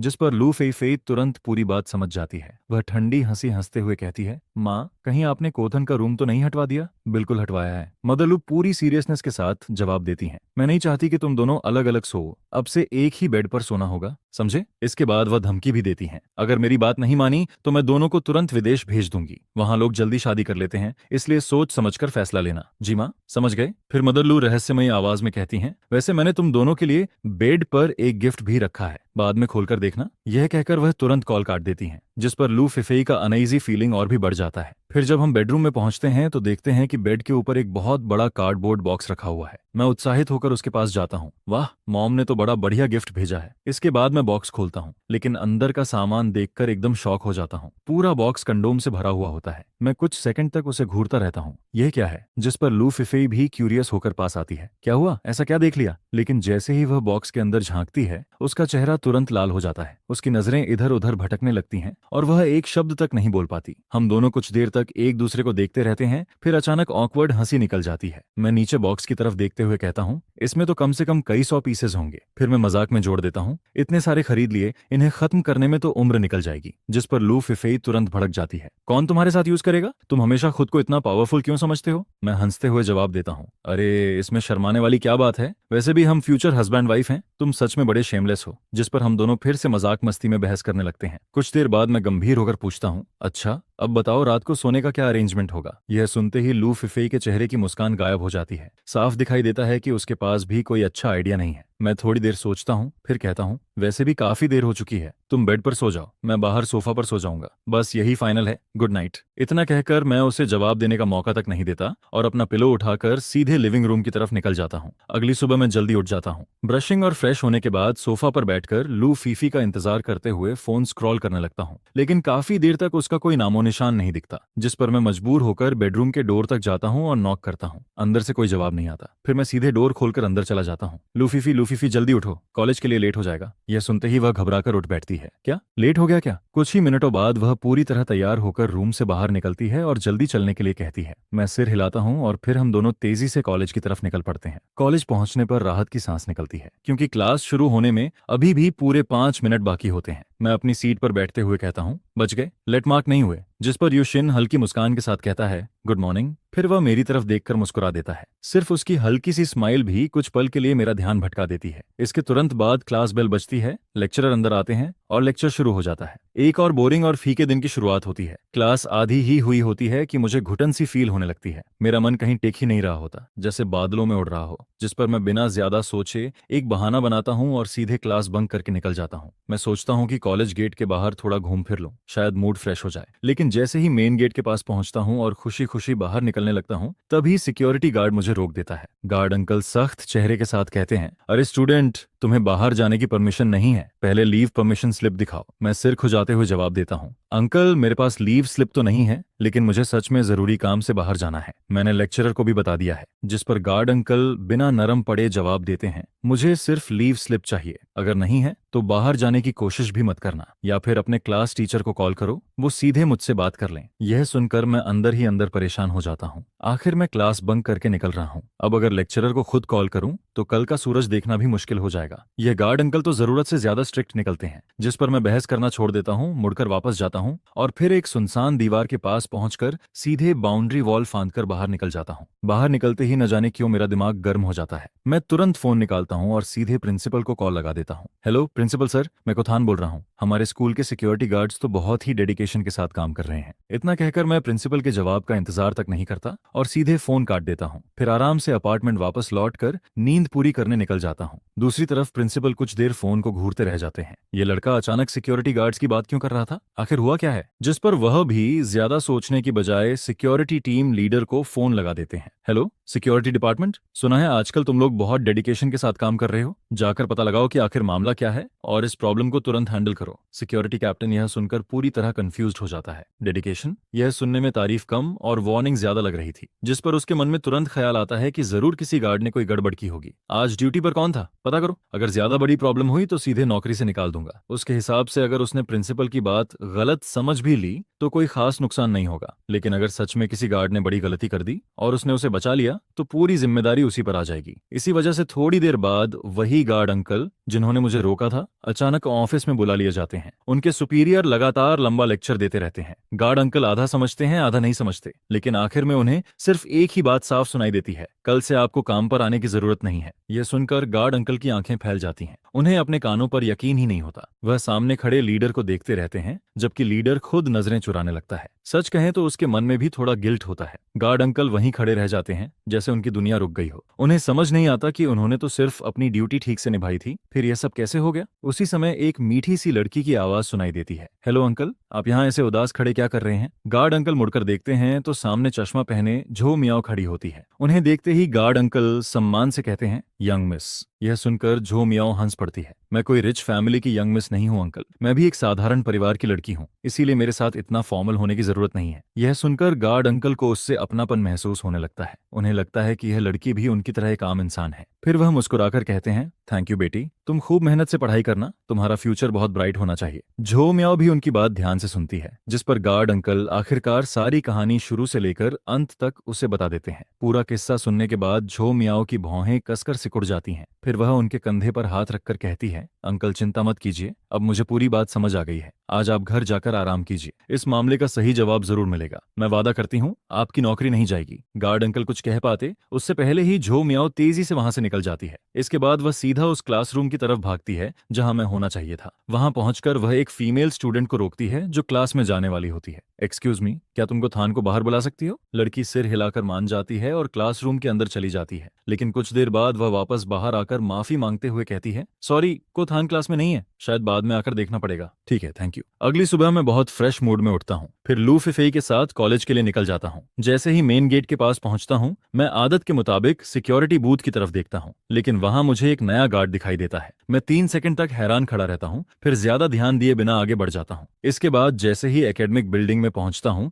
सामने झो मियाओ खड़ी दिखाई देती है। मैं खुशी से उसकी तरफ दौड़ता हूँ। अरे झो मियाओ, बहुत दिनों बाद मिले हैं, गुड मॉर्निंग। लेकिन मेरी बात सुनते ही उसकी भौहें सिकुड़ जाती हैं। वह मेरी तरफ देखती तक नहीं, बल्कि गुस्से भरी नजरों से घूरती रहती है। यह देखकर मेरी रीढ़ तक ठंडी पड़ जाती है, जिस पर मैं हैरानी से पूछता हूँ, क्या हुआ? किसी ने तुम्हें परेशान किया है क्या? बताओ कौन है, मैं अभी उसकी खबर लेता हूँ। लेकिन झो मियाओ झुंझलाकर जवाब देती है, मुझे किसी ने परेशान नहीं किया, बस मेरा मूड अच्छा नहीं है, और वैसे भी मैं कुछ कर नहीं सकती, आखिर मैं तुम्हारी तरह नहीं हूँ। वह ताना मारते हुए आगे कहती है, को यंग मास्टर के लिए तो पूरी दुनिया घूमती है, अगर तुम्हारा मूड थोड़ा भी खराब हो जाए तो किसी न किसी को उसकी कीमत चुकानी पड़ती है ना? इतना कहकर वह मुझे एक नजर तक नहीं देती और सीधे वहां से चली जाती है। मैं 5 सेकंड तक वहीं खड़ा रह जाता हूँ। उसका यह अजीब बिहेवियर मेरे सिर के ऊपर से निकल जाता है। ये आखिर हुआ क्या है? इसके बाद मैं क्लासरूम में जाकर अपनी सीट पर बैठ जाता हूँ, लेकिन मन अभी भी परेशान रहता है। तभी यूशिन मेरी तरफ देखता है और पूछता है, क्या हुआ? तुम इतने परेशान क्यों लग रहे हो? यह सुनकर मुझे जैसे अपना दुख सुनाने वाला इंसान मिल जाता है। मैं तुरंत उसकी तरफ देखकर कहता हूँ, यार जरा बताओ तो सही,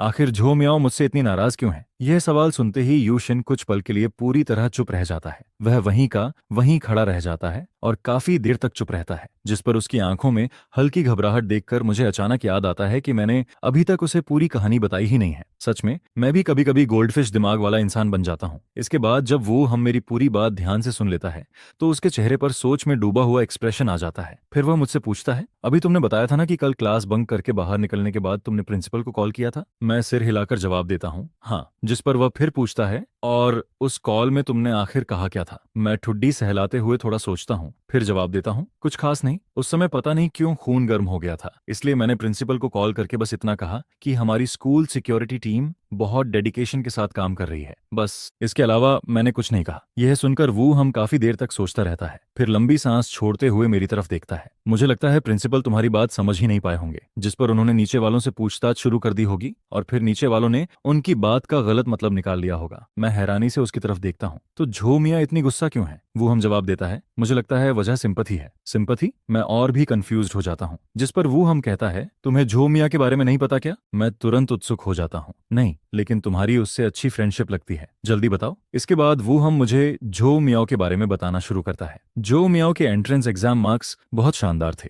इसलिए स्कूल ने खुद उसे यहाँ इनवाइट किया था। उसे काफी बड़ी स्कॉलरशिप भी मिली हुई है। मैं सिर हिलाता हूँ, जिस पर वह आगे बताता है, लेकिन उसने यह ऑफर इसलिए एक्सेप्ट किया क्योंकि उसके घर की फाइनेंशियल कंडीशन बहुत खराब है। यह सुनकर मैं चौंक जाता हूँ। सच में? लेकिन उसे देखकर तो कभी नहीं लगता कि वह गरीब फैमिली से है। असल में झो मियाओ की पर्सनालिटी इतनी एलिगेंट है कि वह जो भी कपड़े पहनती है सब एक्सपेंसिव लगते हैं। वो हम फिर आगे कहता है, बिल्कुल सच है, बहुत लोग उसकी फैमिली बैकग्राउंड जानते हैं। उसका परिवार साधारण है और वह सिंगल पेरेंट फैमिली में बड़ी हुई है। वह थोड़ा रुककर फिर कहता है, सुना है उसकी माँ को पहले काम के दौरान कुछ अमीर लोगों ने बहुत परेशान किया था, जिस पर झो मियाओ को रिच पीपल से काफी नफरत हो गई। यह सुनकर मेरे दिमाग में जैसे बिजली सी कौन जाती है। अब मुझे समझ आने लगता है कि झो मियाओ मुझसे इतना नाराज क्यों थी। वो हम फिर कहता है, तुमने नोटिस किया होगा कि स्कूल में कई लड़के उसे प्रपोज करते हैं। मैं सिर हिलाता हूँ, लेकिन उनमें से ज्यादातर रिच फैमिली के लड़के होते हैं, इसीलिए बिना सोचे भी समझा जा सकता है कि उन सबको सीधे रिजेक्ट कर दिया जाता है। मैं उत्सुक होकर पूछता हूँ, अगर कोई रिच फैमिली से ना हो तब? वो हम कंधे उचकाता है, पता नहीं, ऐसा केस शायद कभी हुआ ही नहीं।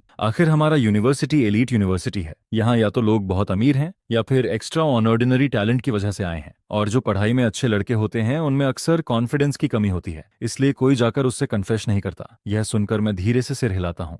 अब सारी बातें धीरे धीरे क्लियर होने लगती हैं। तो इसलिए झो मियां कल इतनी गुस्सा थी। मुझे लगता है कि उसने अपनी माँ के साथ हुई पुरानी बातें याद कर ली होंगी, जिस पर वो हम मेरी तरफ देखकर कहता है, मेरे हिसाब से उसने तुम्हें गलत समझ लिया है। शायद उसे लगा कि तुम्हारा मूड खराब था, इसलिए तुमने गार्ड अंकल को सजा दिलवा दी। मैं तुरंत सफाई देता हूँ, मेरा ऐसा कोई इरादा नहीं था। हाँ, उस वक्त मैं थोड़ा इरिटेट जरूर था, लेकिन मैं उन रिच स्पॉट स्पॉइल्ड ब्रैट्स जैसा नहीं हूं जो ताकत के दम पर दूसरों को दबाते हैं। यह सुनकर वो हम हल्की सांस छोड़ता है। सच कहूं तो पावर अब्यूज कोई नई बात नहीं है। दुनिया हमेशा से बड़ी मछली छोटी मछली को खाती आई है, इसलिए झो मियाओ का गलत समझना भी पूरी तरह अजीब नहीं है। मैं कुछ देर चुप रहता हूँ, फिर अचानक कहता हूँ, ठीक है, अब मुझे पता है कि क्या करना है। वो हम हैरानी से पूछता है, क्या करने वाले हो? लेकिन तभी हमें महसूस होता है कि क्लास में असामान्य शांति छा गई है। हम दोनों ऊपर देखते हैं तो सामने लेक्चर्स हमें घूर रहे होते हैं। तुम दोनों बाकी स्टूडेंट्स को डिस्टर्ब कर रहे हो, अगर बातें करनी है तो बाहर जाओ। यह सुनकर हम दोनों एक दूसरे को देखते हैं और तुरंत चुप हो जाते हैं। इसके बाद पूरा लेक्चर शांति से गुजरता है। जैसे ही छुट्टी की बेल बजती है, मैं फौरन झो मियाओ को ढूंढने निकल पड़ता हूँ।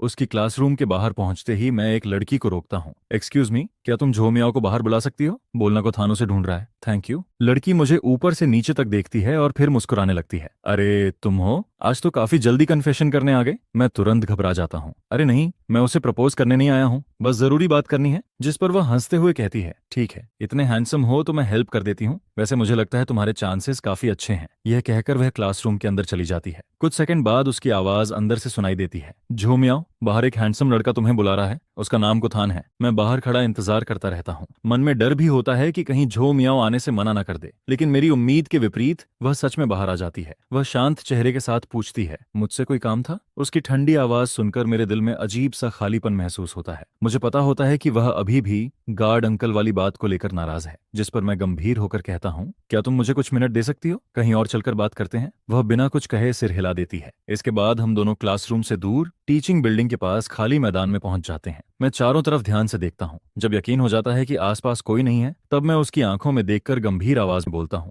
गार्ड अंकल वाली घटना में मेरा कोई हाथ नहीं है। मैंने ऐसा कुछ भी नहीं करवाया। मैं थोड़ा रुकता हूँ और फिर आगे कहता हूँ, लेकिन तुम चिंता मत करो, मैं इस मामले को खुद हैंडल करूंगा। इसके बाद मेरी आवाज थोड़ी सख्त हो जाती है, लेकिन झो मियाओ, आज तुमने भी हद कर दी। वह चौंक कर मेरी तरफ देखती है। जिस पर मैं आगे कहता हूँ, तुमने पूरी सच्चाई जाने बिना मुझे दोषी मान लिया। क्या तुम्हें लगता है कि यह मेरे साथ फेयर था? इतना कहकर मैं मुड़ जाता हूँ और वहां से जाने लगता हूँ। झो मियां वहीं खड़ी रह जाती है। मेरे गंभीर रवैये ने उसे पूरी तरह चौंका दिया होता है। जब उसे लगता है कि मैं सच में चला जाऊंगा, तो वह जल्दी से मेरे पीछे आती है, फिर धीरे से मेरी स्लीव पकड़ लेती है। सॉरी। मैं रुक तो जाता हूँ, लेकिन पीछे नहीं देखता। जिस पर वह एक बार फिर धीमी आवाज में कहती है, सॉरी। अब उसे समझ आ चुका होता है कि गलती उसकी थी। शुरू से ही उसने मुझे उन दूसरे लड़कों जैसा समझ लिया था जो किसी मकसद से उसके करीब आते थे। उसके मन में पहले से यह धारणा बन चुकी थी कि मैं भी उन अमीर लड़कों जैसा हूं जो ताकत के दम पर कमजोर लोगों को दबाते हैं। लेकिन अब उसे एहसास हो रहा होता है कि मैं सच में गार्ड अंकल की मदद करना चाहता हूं। यह सोचकर उसके चेहरे पर हल्की मुस्कान आ जाती है, जिस पर मैं अचानक पलटकर उसकी तरफ देखता हूं। तुम्हारी अपॉलॉजी मैंने एक्सेप्ट कर ली है, लेकिन अभी मैं तुम्हें इतनी आसानी से माफ नहीं करूंगा। यह कहकर मैं उसकी पकड़ छुड़ाता हूं और सीधे वहां से निकल जाता हूं।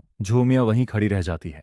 वह काफी देर तक मेरी जाती हुई पीठ को देखती रहती है और समझ ही नहीं पाती कि अभी अभी क्या हुआ। इसके बाद मैं सीधे प्रिंसिपल ऑफिस की तरफ बढ़ता हूं। बेल कब की बज चुकी होती है, लेकिन मुझे उसकी बिल्कुल परवाह नहीं होती। मैं बिना रुके सीधा प्रिंसिपल ऑफिस में घुस जाता हूं और जोर से बोल पड़ता हूं, चाचू, मुझे आपसे कुछ बात करनी है। सॉरी सर, मैं को थ्यूगिया को बिल्कुल भी नहीं रोक पाया। जिस पर प्रिंसिपल परेशान होकर अपना माथा मलने लगता है।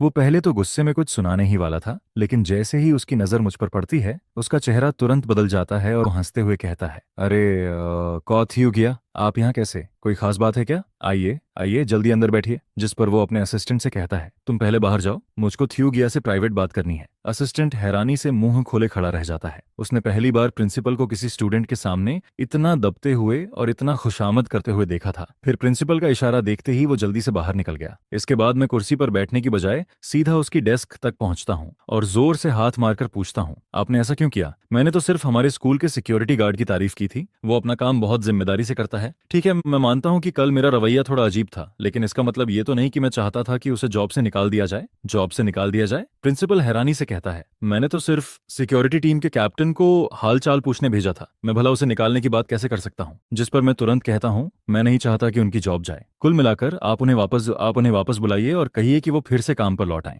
आपने सुना ना, उन्हें वापस बुलाइए। वो सच में अपने काम के प्रति बहुत डेडिकेटेड हैं। ऐसे एम्प्लॉय पर स्कूल को गर्व होना चाहिए। प्रिंसिपल कुछ देर सोच में पड़ जाता है, फिर कहता है, ठीक है, अगर कौ थ्यू गया इतनी जोर देकर कह रहे हैं तो मैं और क्या कह सकता हूँ। लेकिन कौ थान, आगे से ऐसा मत किया करो। हर बार गुस्से में आकर लोगों को बुरा भला कहना अच्छी बात नहीं है। अब तुम बच्चे नहीं रहे, अपने एक्शंस की जिम्मेदारी लेना सीखो। उसकी बातें सुनकर मैं भी चुप हो जाता हूँ और अपने बारे में सोचने लगता हूँ। कुछ देर बाद मैं सिर झुकाकर कहता हूँ, आप सही कह रहे हैं, इस बार गलती सच में मेरी थी। ऐसा करते हैं, जब आप उस गार्ड अंकल को वापस बुलाएं तो उनकी सैलरी भी बढ़ा दीजिए। पैसों की चिंता मत कीजिए, पूरा खर्च मैं दूंगा, इसे मेरी तरफ से बोनस समझ लीजिए। इतना कहकर मैं तुरंत फोन निकालता हूँ और प्रिंसिपल के अकाउंट में पैसे ट्रांसफर कर देता हूँ। इसके बाद मैं खुश होकर प्रिंसिपल ऑफिस से बाहर निकल जाता हूँ। हॉलवे में कदम रखते ही मेरे शरीर से जैसे सारा बोझ उतर जाता है। कम से कम यह मामला अब अच्छे से सुलझ गया था, जिस पर मैं राहत की सांस लेता हूँ और गुनगुनाते हुए क्लासरूम की तरफ बढ़ने लगता हूँ। लेकिन तभी अचानक मेरी टक्कर लूक फीफी से हो जाती है। मैं हैरानी से पूछता हूँ, तुम कहाँ जा रही हो? जिस पर लूक फीफी रुक जाती है और ठंडे चेहरे के साथ मुझे घूरने लगती है। वो अपने हाथ सीने पर बांध लेती है और गोलियों जैसी नजरों से मुझे देखने लगती है। उसकी नजरें देखकर मेरे रोंगटे खड़े होने लगते हैं। आखिरकार वो गुस्से में बोल पड़ती है, तुम प्रिंसिपल ऑफिस में क्या करने गए थे? कहीं तुम जोमियो के लिए तो नहीं गए थे? बोलो, जवाब दो। मैं चौंक कर पूछता हूँ, क्या तुम जोमियो को जानती हो? जिस पर लुक फीफी होंठ भींच कर कहती है, उस लड़की से मेरी बिल्कुल नहीं बनती, मैं उसे कैसे नहीं जानूंगी। इसके बाद वो मुझे और भी गुस्से से घूरती है। कुथान, तुम्हें क्या हो गया है? कोई भी खूबसूरत लड़की दिखती है और तुम्हारी आंखें चमकने लगती हैं, फिर तुम उसके पीछे भागना शुरू कर देते हो। यह सुनकर मुझे सारी बात समझ आ जाती है। तो जिस बड़ी बहन का तुमने पहले जिक्र किया था वो जोमियो ही थी, और उस दिन जब तुम जिद करके कार से उतर गए थे वो भी इसलिए क्योंकि तुम्हें जोमियो दिख गई थी, सही कह रही हो ना? तुमने मुझे सड़क पर छोड़ दिया था सिर्फ उसके लिए। आखिर तुम्हारा मतलब क्या है? अगर मैं तुम्हें पसंद नहीं हूं तो सीधे बोल दो, मैं भी तुम्हारे पीछे पड़ी रहने वाली नहीं हूं। यह कहते कहते उसकी आंखें लाल हो जाती हैं, जिस पर मैं जल्दी से समझाने की कोशिश करता हूं, फीफी ऐसी बात नहीं है, मैं सच में उसे सिर्फ एक फ्रेंड मानता हूं। फ्रेंड? लुक फीफी तुरंत चिल्लाती है, तुम दोनों का वीडियो पूरे कैंपस नेटवर्क पर फैल चुका है। अब कौन है जिसे इसके बारे में नहीं पता? जोमियो ने पहली बार किसी लड़के के साथ ऐसा बर्ताव किया है। वीडियो? मैं हैरान होकर पूछता हूँ, जिस पर वो तुरंत फोन निकालती है और मेरे सामने वीडियो चला देती है। मैं ध्यान से देखता हूँ। वीडियो में मैं और जो म्यू वही खाली मैदान में बात करते हुए नजर आ रहे होते हैं। कैमरा बहुत दूर से रिकॉर्ड कर रहा था, इसलिए आवाज साफ नहीं आती, लेकिन हमारे सारे एक्शन साफ दिखाई दे रहे थे। जो भी इस वीडियो को देखता वो यही सोचता कि हमारे बीच जरूर कुछ चल रहा है। जिस पर मैं तुरंत कहता हूँ, नहीं, तुम गलत समझ रही हो। लेकिन लूक फी मानने को तैयार नहीं होती। गलत समझ रही हूँ? क्या तुम उससे मिलने नहीं गए थे? क्या तुम दोनों साथ खड़े होकर बातें नहीं कर रहे थे? और उससे पहले तुमने उससे रास्ता पूछा, फिर उसे थैंक यू बोलने के बहाने खाना खाने बुलाने की कोशिश की। वो लड़की जोमियो ही थी ना? तुम उसे कितने दिनों से जानते हो और इतनी जल्दी उसके पीछे पागल भी हो गए? इसके बाद वो गुस्से में मेरे सीने पर मुक्के मारने लगती है। मैं वहीं खड़ा रहता हूँ और कोई जवाब नहीं देता। फिर थक कर अपना चेहरा मलता हूँ। आज सुबह जोमी ने मुझे गलत समझा था और अब लुक फीफी भी मेरी बात पर भरोसा नहीं कर रही थी। उधर लुक फीफी भागकर सीढ़ियों के एक अंधेरे कोने में छिप जाती है। वो चुपके से सिर उठाकर देखती है, लेकिन उसे मैं कहीं नजर नहीं आता, जिस पर वो और ज्यादा नाराज हो जाती है और घुटनों में चेहरा छिपा लेती है। कुथान, तुम कितने बेवकूफ हो। यह कहते हुए उसकी आंखों से आंसू बहने लगते हैं। वो रोने की आवाज दबाने की कोशिश करती है, लेकिन फिर भी सिसकियां रुकती नहीं है। बचपन से उसे हमेशा राजकुमारी की तरह रखा गया था। उसे कभी इस तरह का दुख नहीं सहना पड़ा था, और ऊपर से कौथान का बर्ताव। जितना वो सोचती उतना ही उसका गुस्सा बढ़ता जाता है। इसी दौरान उसकी धुंधली नजरों के सामने एक लंबा सा साया आकर रुकता है। फीफी, यह आवाज सुनते ही उसके दिल में उम्मीद जागती है। आखिरकार वो बेवकूफ इंसान उसे ढूंढते हुए यहाँ तक आ ही गया था। उसे रोते हुए देखकर सामने वाला इंसान भी परेशान हो जाता है। वो बिल्कुल एक छोटे से डरे हुए खरगोश जैसी लग रही थी। तुम ठीक तो हो? ये आवाज सुनकर लुक फीफी अचानक होश में आती है, लेकिन अगले ही पल उसका चेहरा शर्म से पूरी तरह लाल पड़ जाता है। शायद वो नहीं चाहती थी कि मैं उसे इस हालत में देखूं। अरे, तुम्हें कैसे पता चला कि मैं यहाँ हूँ? उसकी भारी और रोने से भरी आवाज सुनकर मैं कहता हूँ, पहले ये बताओ तुम यहाँ छिपकर कब से रो रही हो? जिस पर लुक फीफी मुंह फुला लेती है और मुझे कोई जवाब भी नहीं देती। वो तुरंत उठती है और ठंडे स्वर में कहती है, चलो यहाँ से। इसके बाद हम दोनों स्कूल के अंदर वाली सड़क पर साथ साथ चलने लगते हैं। उस समय क्लास चल रही होती है, इसलिए आसपास कोई नजर नहीं आता। पूरा रास्ता सुनसान पड़ा होता है। जिस पर मैं पूछता हूँ, फीफी तुम वापस क्लास में जाओगी? वो कुछ देर सोचती है, फिर सिर हिलाकर मना कर देती है, नहीं जाऊंगी, मेरा बिल्कुल मन नहीं है। उसे अच्छी तरह पता था कि उसकी आंखें रो रो कर पूरी सूज चुकी हैं। अगर वो अभी इस हालत में क्लास में जाती तो बाकी स्टूडेंट्स उसका मजाक उड़ाने लगते। हालांकि स्कूल का कैंपस बहुत बड़ा था, लेकिन इस चेहरे के साथ कहीं भी जाना लोगों का ध्यान खींच ही लेता। आखिरकार हम दोनों एक छोटे से पार्क में पहुंच जाते हैं, जिस पर अचानक हम दोनों एक साथ बोल पड़ते हैं, सॉरी, माफ कर दो। यह देखकर हम दोनों कुछ सेकंड तक एक दूसरे को घूरते रहते हैं और फिर हंस पड़ते हैं। मैं मुस्कुराकर कहता हूँ, सॉरी फीफी, मुझे तुम पर गुस्सा नहीं करना चाहिए था। सच कहूं तो मेरे और जो मियू के बीच कुछ भी नहीं है, हम सिर्फ नॉर्मल फ्रेंड्स हैं। मैंने कभी नहीं चाहा कि वो हमारे बीच आए, और जहां तक उसे खाने पर बुलाने की बात है, वो सिर्फ रास्ता बताने के लिए थैंक यू बोलने का तरीका था। रही बात उस बेकार वीडियो की, तो सच ये है कि मैं वहां से जाने ही वाला था। उसने खुद मेरा हाथ पकड़कर रोका था। शुरू से आखिर तक मैंने उससे दूरी ही बनाए रखी थी। यह सुनकर लुक फीफी धीरे से कहती है, मेरी भी गलती थी, मुझे तुम पर भरोसा करना चाहिए था। असल में मुझे थोड़ी जलन हो रही थी। जब भी मैं तुम्हें जोमी के साथ देखती हूँ, मुझे अच्छा नहीं लगता। ऐसा लगता है जैसे तुम्हारी नजरों में मैं हूं ही नहीं, इसलिए मैं इतनी दुखी हो गई थी। वो कुछ पल रुकती है, फिर आगे कहती है, हालांकि मेरा गुस्सा अभी पूरी तरह खत्म नहीं हुआ है, लेकिन तुम मुझे ढूंढने सीढ़ियों तक आए, इसलिए तुम्हारे एफर्ट को पास मार्क्स मिलते हैं, और मैंने भी तुम्हें गलत समझा था, तो चलो इसे बराबरी मान लेते हैं। मैं बड़ी दिलवाली हूँ, इसलिए इस बार तुम्हें माफ कर देती हूँ। यह सुनकर मैं हंस पड़ता हूँ। ठीक है मैडम, अब घर चलते हैं। तुम्हारी आंखें इतनी सूज गई हैं कि जल्दी से आइस लगानी पड़ेगी, वरना कल सुबह उठोगी तो पांडा जैसी दिखोगी। जिस पर लुक फीफी मुझे घूर कर देखती है, लेकिन मैं हंसते हुए उसका कंधा पकड़ लेता हूँ और उसे साथ लेकर घर की तरफ चल पड़ता हूँ। घर पहुंचने के बाद हम दोनों फ्रेश होते हैं। पूरे दिन की भाग दौड़ के बाद थकान भी बहुत हो चुकी थी, इसलिए हम अपने अपने कमरे में जाकर सो जाते हैं। फिर अगली सुबह स्कूल पहुंचते ही मेरी नजर जो म्यू पर पड़ जाती है, जिस पर मैं तुरंत लुक फीफी से कहता हूँ, मैं जो म्यू से 2 मिनट बात करके आता हूँ। कल वाली बात पूरी तरह खत्म नहीं हुई है। यह कहते ही मुझे डर लगता है कि कहीं लुक फीफी फिर से नाराज ना हो जाए, इसलिए मैं जल्दी से जोड़ देता हूँ, बस 5 मिनट,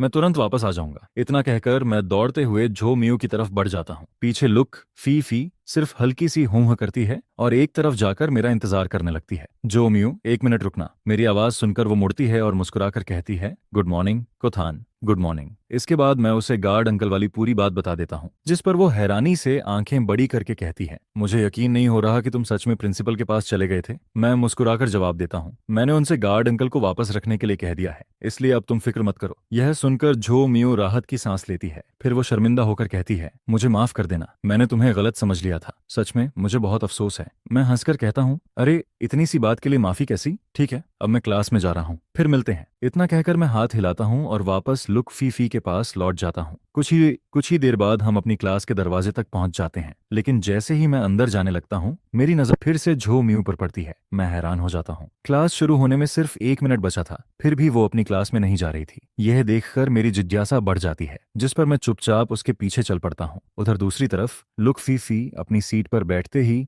मुस्कान गायब कर देती है। उसकी जगह एक ठंडी और खतरनाक एक्सप्रेशन आ जाता है। एनगोथियन। उसकी आवाज सुनते ही एनगोथियन घबराकर उसके पास पहुंचती है। जी big miss. Look Fifi table पर उंगलियां थपथपाते हुए कहती है, मेरे लिए एक काम करो, 3rd फ्लोर की दूसरी क्लासरूम में जाओ और वहां मेरे लिए किसी पर नजर रखो। जी। एनगोथियन तुरंत सिर झुका देती है, जिस पर लुक फीफी आगे कहती है, देखो सोदन क्लास में है या नहीं, और वो किससे बात कर रहा है ये भी पता करो। अगर कुछ भी अजीब दिखे तो तुरंत मुझे रिपोर्ट करना, लेकिन ध्यान रहे उसे पता नहीं चलना चाहिए कि तुम उस पर नजर रख रही हो, समझ गई? जी समझ गई। जिस पर लुक फीफी संतुष्ट होकर हाथ हिलाती है। एनगोथियन तुरंत क्लास से बाहर निकल जाती है, लेकिन ज्यादा दूर नहीं पहुंचती कि सामने बाच थन योंग दिखाई दे जाता है। बाच थन योंग 2nd ईयर का सबसे हैंडसम लड़का माना जाता था, साथ ही वो लुक फीफी का सबसे बड़ा एडमायरर भी था। वो हमेशा खुद को उसका फ्यूचर बॉयफ्रेंड समझता था।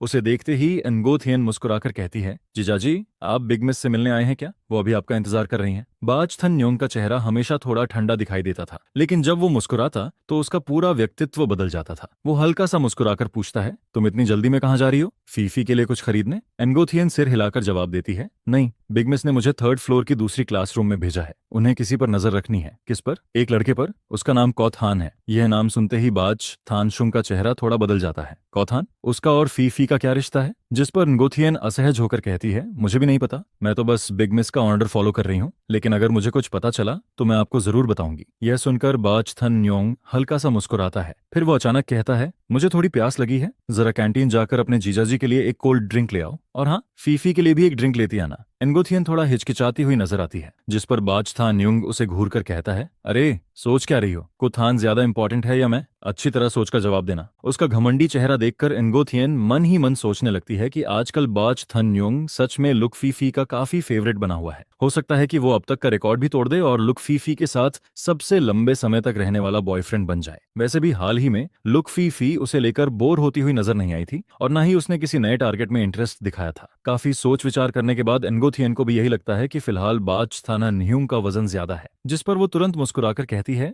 ये भी कोई पूछने वाली बात है? बिल्कुल, जीजा जी सबसे इम्पोर्टेंट है। मैं अभी ड्रिंक लेकर आती हूँ। अब बिल्कुल चिंता मत कीजिए, जब तक आप यहाँ हैं फीफी दीदी नाराज नहीं होंगी। यह सुनकर बाज थान न्योंग संतुष्ट होकर सिर हिलाता है। अच्छा, अब जल्दी जाओ, बातें बनाना बंद करो। एनगो थियन तुरंत वहां से निकल जाती है। जब बाज थन न्योंग देख लेता है कि वो सच में कैंटीन की तरफ जा रही है, तब जाकर वो अपनी नजरें हटाता है और आराम से क्लास के अंदर प्रवेश करता है। फीफी अंदर आते ही वो सीधा लुक फीफी के पास पहुंच जाता है। वैसे लुक फीफी के बगल वाली सीट हमेशा खाली रहती थी, क्योंकि वो सीट सिर्फ उसके बॉयफ्रेंड के लिए रिजर्व्ड मानी जाती थी, जिस पर बाज थन न्योंग बिना पूछे कुर्सी खींच कर बैठ जाता है और उसका कंधा पकड़कर उससे चिपकने लगता है। लेकिन लुक फीफी की तरफ से कोई रिएक्शन नहीं आता। यह देखकर उसे कुछ अजीब महसूस होता है। जब वो ऊपर देखकर उसका चेहरा देखता है तो उसकी रूह तक कांप जाती है। लुक फीफी का एक्सप्रेशन पूरी तरह बर्फ जैसा ठंडा था, जिस पर वो जल्दी से पूछता है, फीफी क्या हुआ? किसी ने तुम्हें परेशान किया है क्या? लेकिन लुक फीफी पहले से ही चिड़चिड़ी हुई बैठी थी। ऊपर से उसका चेहरा देखते ही उसका मूड और खराब हो जाता है। तुम यहाँ क्या करने आए हो? जिस पर बाज थन न्योंग प्यार भरी नजरों से कहता है, तुम्हारी याद आ रही थी इसलिए आ गया। लेकिन लुक फीफी उसकी बातों पर बिल्कुल ध्यान नहीं देती। उसका पूरा ध्यान कहीं और ही अटका हुआ था। यह देखकर बाज थन न्योंग अंदर ही अंदर बेहद नाराज हो जाता है। उसे साफ महसूस हो रहा था कि लुक फीफी इस समय किसी और के बारे में सोच रही है, और वो इंसान कोई और नहीं बल्कि सोथन था। कुछ देर बाद गोथियन ड्रिंक्स लेकर वापस आती है। वो हांफती हुई क्लास के दरवाजे पर पहुंचती है और दोनों के सामने ड्रिंक्स रख देती है। बिग मिस, आपकी ड्रिंक। लेकिन लुक फीफी की नजर सीधे बॉटल से हटकर गोथियन पर टिक जाती है। क्या मैंने तुम्हें मेरे लिए ड्रिंक खरीदने भेजा था? जिस पर बाज थन न्योंग बीच में बोल पड़ता है, मैंने कहा था उसे, मुझे डर था कि तुम्हें प्यास लगी होगी। यह सुनते ही पूरी क्लास का माहौल अचानक ठंडा पड़ जाता है। अगले ही पल लुक फीफी उससे बर्फ जैसी नजरों से घूरती है, फिर बिना किसी हिचकिचाहट के कहती है, मेरी नजरों से दूर हो जाओ, मैं तुम्हारा चेहरा एक सेकंड भी और नहीं देखना चाहती। यह सुनकर बाज थन न्योंग पूरी तरह हक्का बक्का रह जाता है। उसे यकीन ही नहीं होता कि लुक फीफी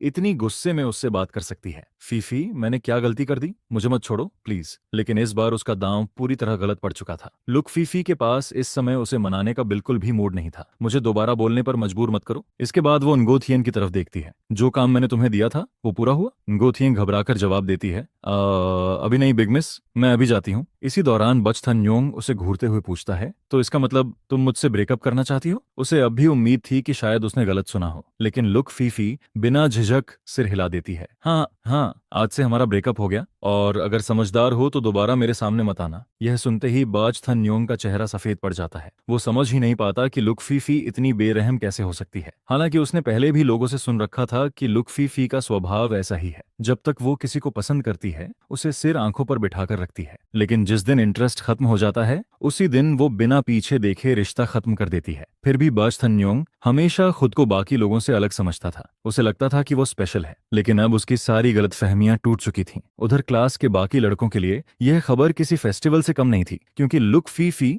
फिर से सिंगल हो चुकी थी, जिस पर कई लड़के तुरंत बाज थाना न्योंग का मजाक उड़ाने लगते हैं। अरे भाई, अब तो निकल लो, इतनी बेइज्जती के बाद भी यहीं खड़े हो? तुम्हारा चेहरा एस्फॉल्ट रोड से भी ज्यादा मोटा है क्या? बिग मिस ने साफ मना कर दिया, फिर भी समझ नहीं आ रहा? अब से इस क्लास के आसपास भी मत दिखना। फीफी तुम्हें देखकर परेशान हो रही हैं। चारों तरफ से उड़ते तानों को सुनकर बाज थन न्योंग का चेहरा और भी बदसूरत हो जाता है। उसने जिंदगी में कभी इतनी बड़ी बेइज्जती नहीं झेली थी। स्कूल में आने के बाद अपनी लुक्स और किस्मत के दम पर वो जल्दी ही लुक फीफी का बॉयफ्रेंड बन गया था, और इसी वजह से स्कूल का सबसे चर्चित लड़का भी बन गया था। स्कूल में एक अनकहा रूल था, जो भी लुक फीफी का बॉयफ्रेंड बनता उसे पूरे स्कूल का टॉप गाय माना जाता। बाज थान न्योंग भी लंबे समय से इसी झूठी शान में जी रहा था। उसे लगता था कि वो लुक फीफी का ट्रू लव है, लेकिन आज वो जितनी ऊंचाई से गिरा था उतना दर्द शायद पहले कभी नहीं हुआ था। आखिरकार वो और ज्यादा बेइज्जती बर्दाश्त नहीं कर पाता, जिस पर वो मुड़ता है और भागता हुआ क्लास से बाहर निकल जाता है। लुक फीफी उसकी तरफ एक नजर तक नहीं डालती। वो बस ठंडी नजरों से पूरी क्लास पर निगाह डालती है, जिस पर कुछ ही सेकंड में पूरा क्लासरूम शांत हो जाता है। लेकिन उसके दिल के अंदर बेचैनी लगातार बढ़ती जा रही थी। उसे खुद समझ नहीं आ रहा था कि आखिर वो इतनी परेशान क्यों है। वो बार बार किसी बात को लेकर सोचती रहती है। इसी बीच जैसे ही वो उठने वाली होती है, इनगोथियन हांफती हुई दौड़कर अंदर आती है। बिग मिस,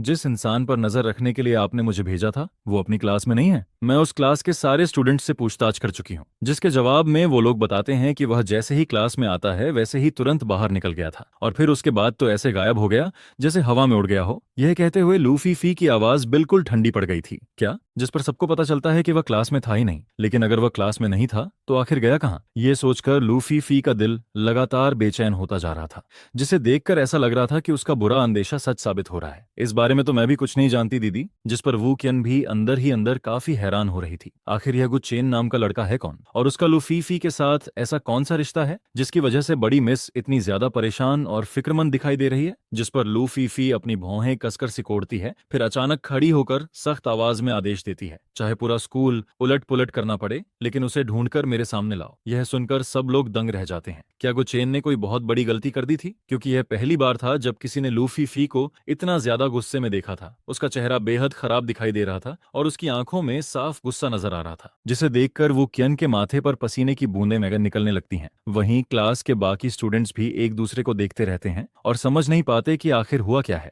बड़ी मिस आखिर किसे ढूंढ रही है कि इतना गुस्सा कर रही है? लेकिन वहां मौजूद किसी की भी हिम्मत नहीं होती कि उससे एक सवाल तक पूछ सके, बल्कि कोई जोर से सांस लेने की भी हिम्मत नहीं करता है, क्योंकि इस वक्त लू फीफी के पूरे शरीर से ऐसा प्रेशर निकल रहा था जैसे यामा खुद किसी की जान लेने आ गया हो। इसके बाद जब लू फीफी क्लास से बाहर निकलती है, तभी बाकी लोग राहत की सांस लेते हैं और आपस में धीरे धीरे बातें करना शुरू कर देते हैं। देखा तुम लोगों ने, बड़ी मिस का चेहरा कितना डरावना हो गया था। मैंने तो उन्हें आज तक इतना गुस्से में नहीं देखा। तुम्हें क्या लगता है, जिस आदमी को वो ढूंढ रही हैं उसने कहीं उनकी बेइज्जती तो नहीं कर दी? जिस पर दूसरा स्टूडेंट कहता है, मुझे तो लगता है उसका काम तमाम है। लू फीफी अगर सच में गुस्सा हो जाए तो बहुत खतरनाक होती है। बिल्कुल सही कहा, उस लड़के की हिम्मत की भी दाद देनी पड़ेगी। वूचेन वैसे तो लू फीफी की सबसे भरोसेमंद फॉलोअर थी। उसकी चापलूसी की स्किल्स तो अच्छी थी ही, लेकिन उसका काम करने का तरीका भी काफी तेज था, इसलिए वह तुरंत सिक्योरिटी ऑफिस पहुंचकर जानकारी जुटाने लगती है। वहीं दूसरी तरफ लू फीफी कॉरिडोर में खड़ी होकर बेचैनी से इंतजार कर रही होती है। उसका दिल आग की तरह जल रहा था, लेकिन उसे समझ नहीं आ रहा था कि अब क्या करे। जिस पर वह पास की एक क्लास में जाकर बैठ जाती है और वू कियन के लौटने का इंतजार करने लगती है। कुछ देर बाद वू कियन वापस आकर रिपोर्ट तो देती है,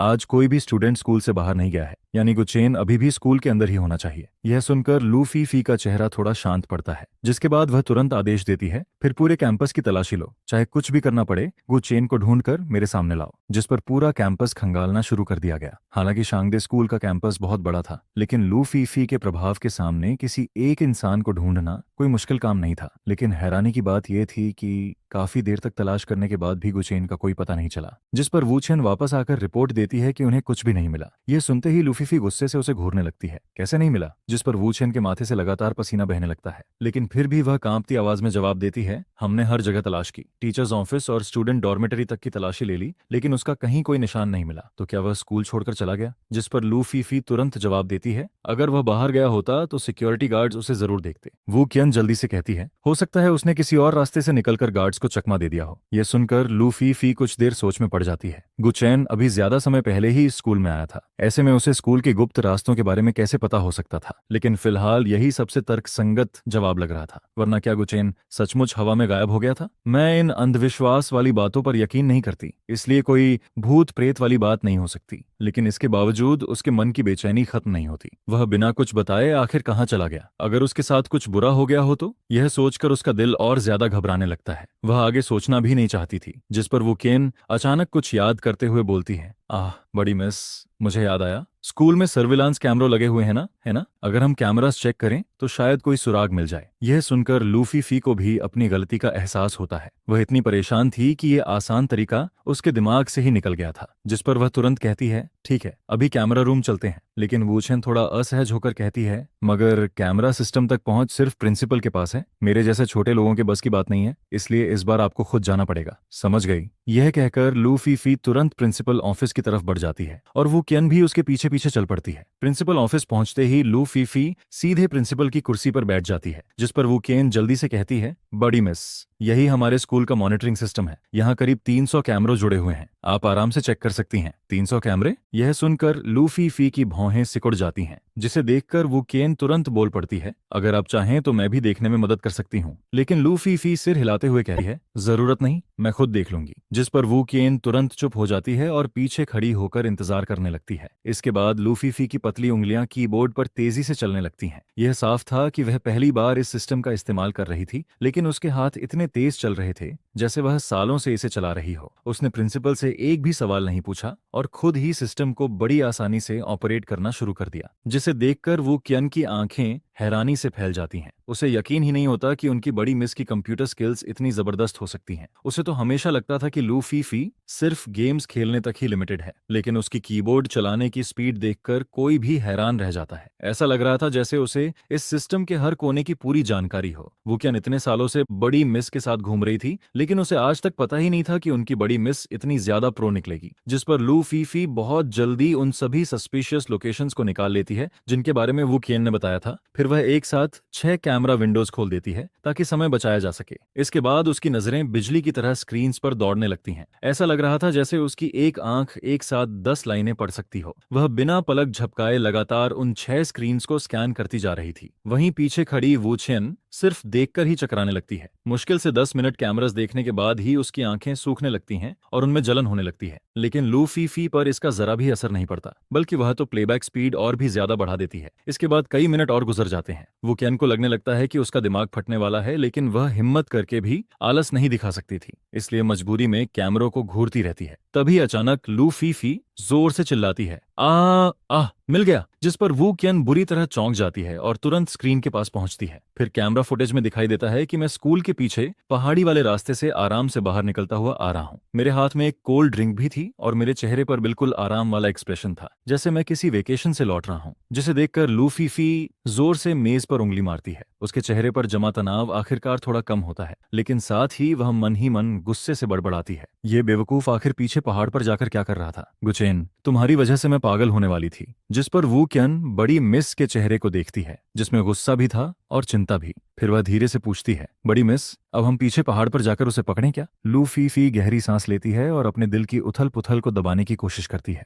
फिर वह तुरंत खड़ी होती है और बाहर की तरफ बढ़ जाती है। बिल्कुल जाएंगे, मुझे उसे पकड़कर पूछना है कि आखिर वह बिना बताए कहाँ गायब हो गया था। वहीं दूसरी तरफ मैं पीछे पहाड़ पर थोड़ी देर फ्रेश एयर लेने के बाद वापस क्लास की तरफ लौटने का सोच रहा था, लेकिन तभी मुझे दूर से लू फीफी दिखाई देती है, जो गुस्से में मेरी तरफ तेजी से चली आ रही थी। उसकी आंखें हल्की लाल हो रखी थीं, जिसे देखकर मुझे तुरंत समझ आ गया कि वह मेरी वजह से कितनी ज्यादा परेशान हुई थी। जिस पर मेरा दिल अचानक पिघल जाता है और मैं माफी मांगने के लिए मुंह खोलने ही वाला था, लेकिन उससे पहले ही लू फीफी मेरे सामने पहुंचती है और हल्के से मेरे सीने पर मुक्का मार देती है। गुचैन, तुम्हें पता भी है कि मैं तुम्हारे लिए कितनी परेशान हो गई थी? मुझे लगा था तुम्हारे साथ कोई एक्सीडेंट हो गया है। मैंने पूरा स्कूल सिर पर उठा लिया था, यहाँ तक कि सर्विलांस कैमरों तक चेक कर डाले, और तुम यहाँ छिपकर आराम कर रहे थे। जिस पर मैं जल्दी से सफाई देता हूँ, क्लास में बहुत बोर हो रहा था, इसलिए बस थोड़ी देर फ्रेश एयर लेने यहाँ आ गया था। मुझे क्या पता था कि तुम इतनी ज्यादा परेशान हो जाओगी। Sorry Phi Phi. यह कहते हुए मैं उसका हाथ पकड़ लेता हूँ और उसे मनाने लगता हूँ, जिस पर वह गुस्से से मुझे घूरती जरूर है, लेकिन अपना हाथ वापस नहीं खींचती। फिर वह धीरे से कहती है, अगली बार ऐसा मत करना। अगर कहीं जाना हो तो कम से कम मुझे बता तो दिया करो। जिस पर मैं मुस्कुराते हुए सिर हिलाता हूँ और उसके बालों पर हल्के से हाथ फेरता हूँ।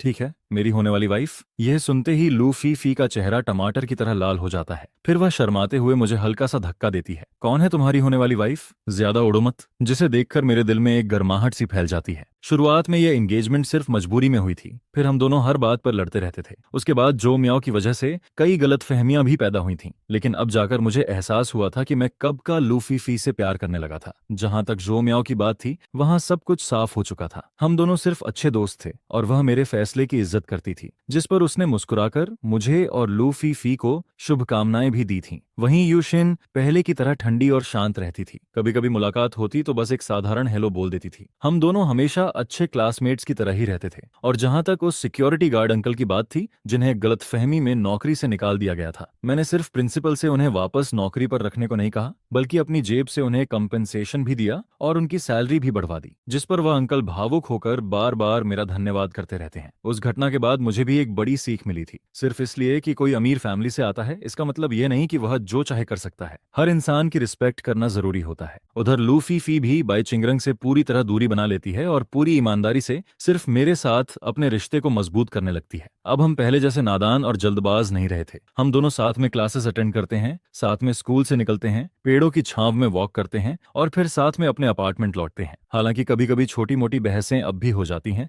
लेकिन हम दोनों जल्दी ही मान भी जाते हैं और फिर पहले की तरह साथ हो जाते हैं। इसी तरह समय गुजरता जाता है और हम दोनों सक्सेसफुली ग्रेजुएशन भी पूरी कर लेते हैं। जिस पर लू फैमिली भी शादी के लिए दबाव डालना बंद कर देती है और हमारे फैसले का सम्मान करने लगती है। फिर जब हम दोनों खुद को मैरिज के लिए पूरी तरह तैयार महसूस करते हैं, तब हमारी वेडिंग आयोजित की जाती है। शादी वाले दिन लू फीफी सफेद वेडिंग ड्रेस पहनकर किसी परी की तरह खूबसूरत दिखाई दे रही थी।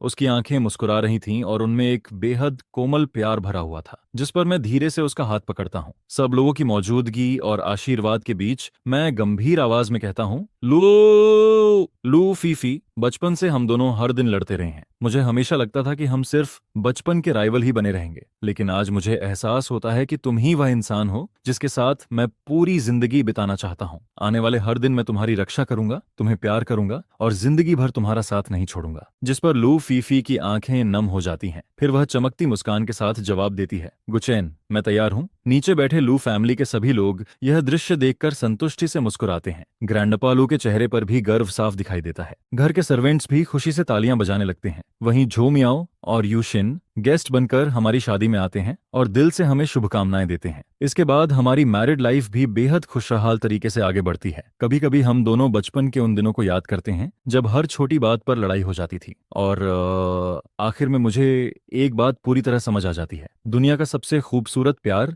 हमेशा किसी फिल्म की तरह धमाकेदार मुलाकातों से नहीं शुरू होता। कभी कभी सबसे सच्चा प्यार वही होता है जो बचपन से चुपचाप आपके साथ चलता रहता है। और शायद चिंगमय झुमा यानी चाइल्डहुड स्वीट हार्ट्स का प्यार ही ऐसा प्यार होता है जो सबसे ज्यादा लंबा और सबसे ज्यादा खूबसूरत साबित होता है।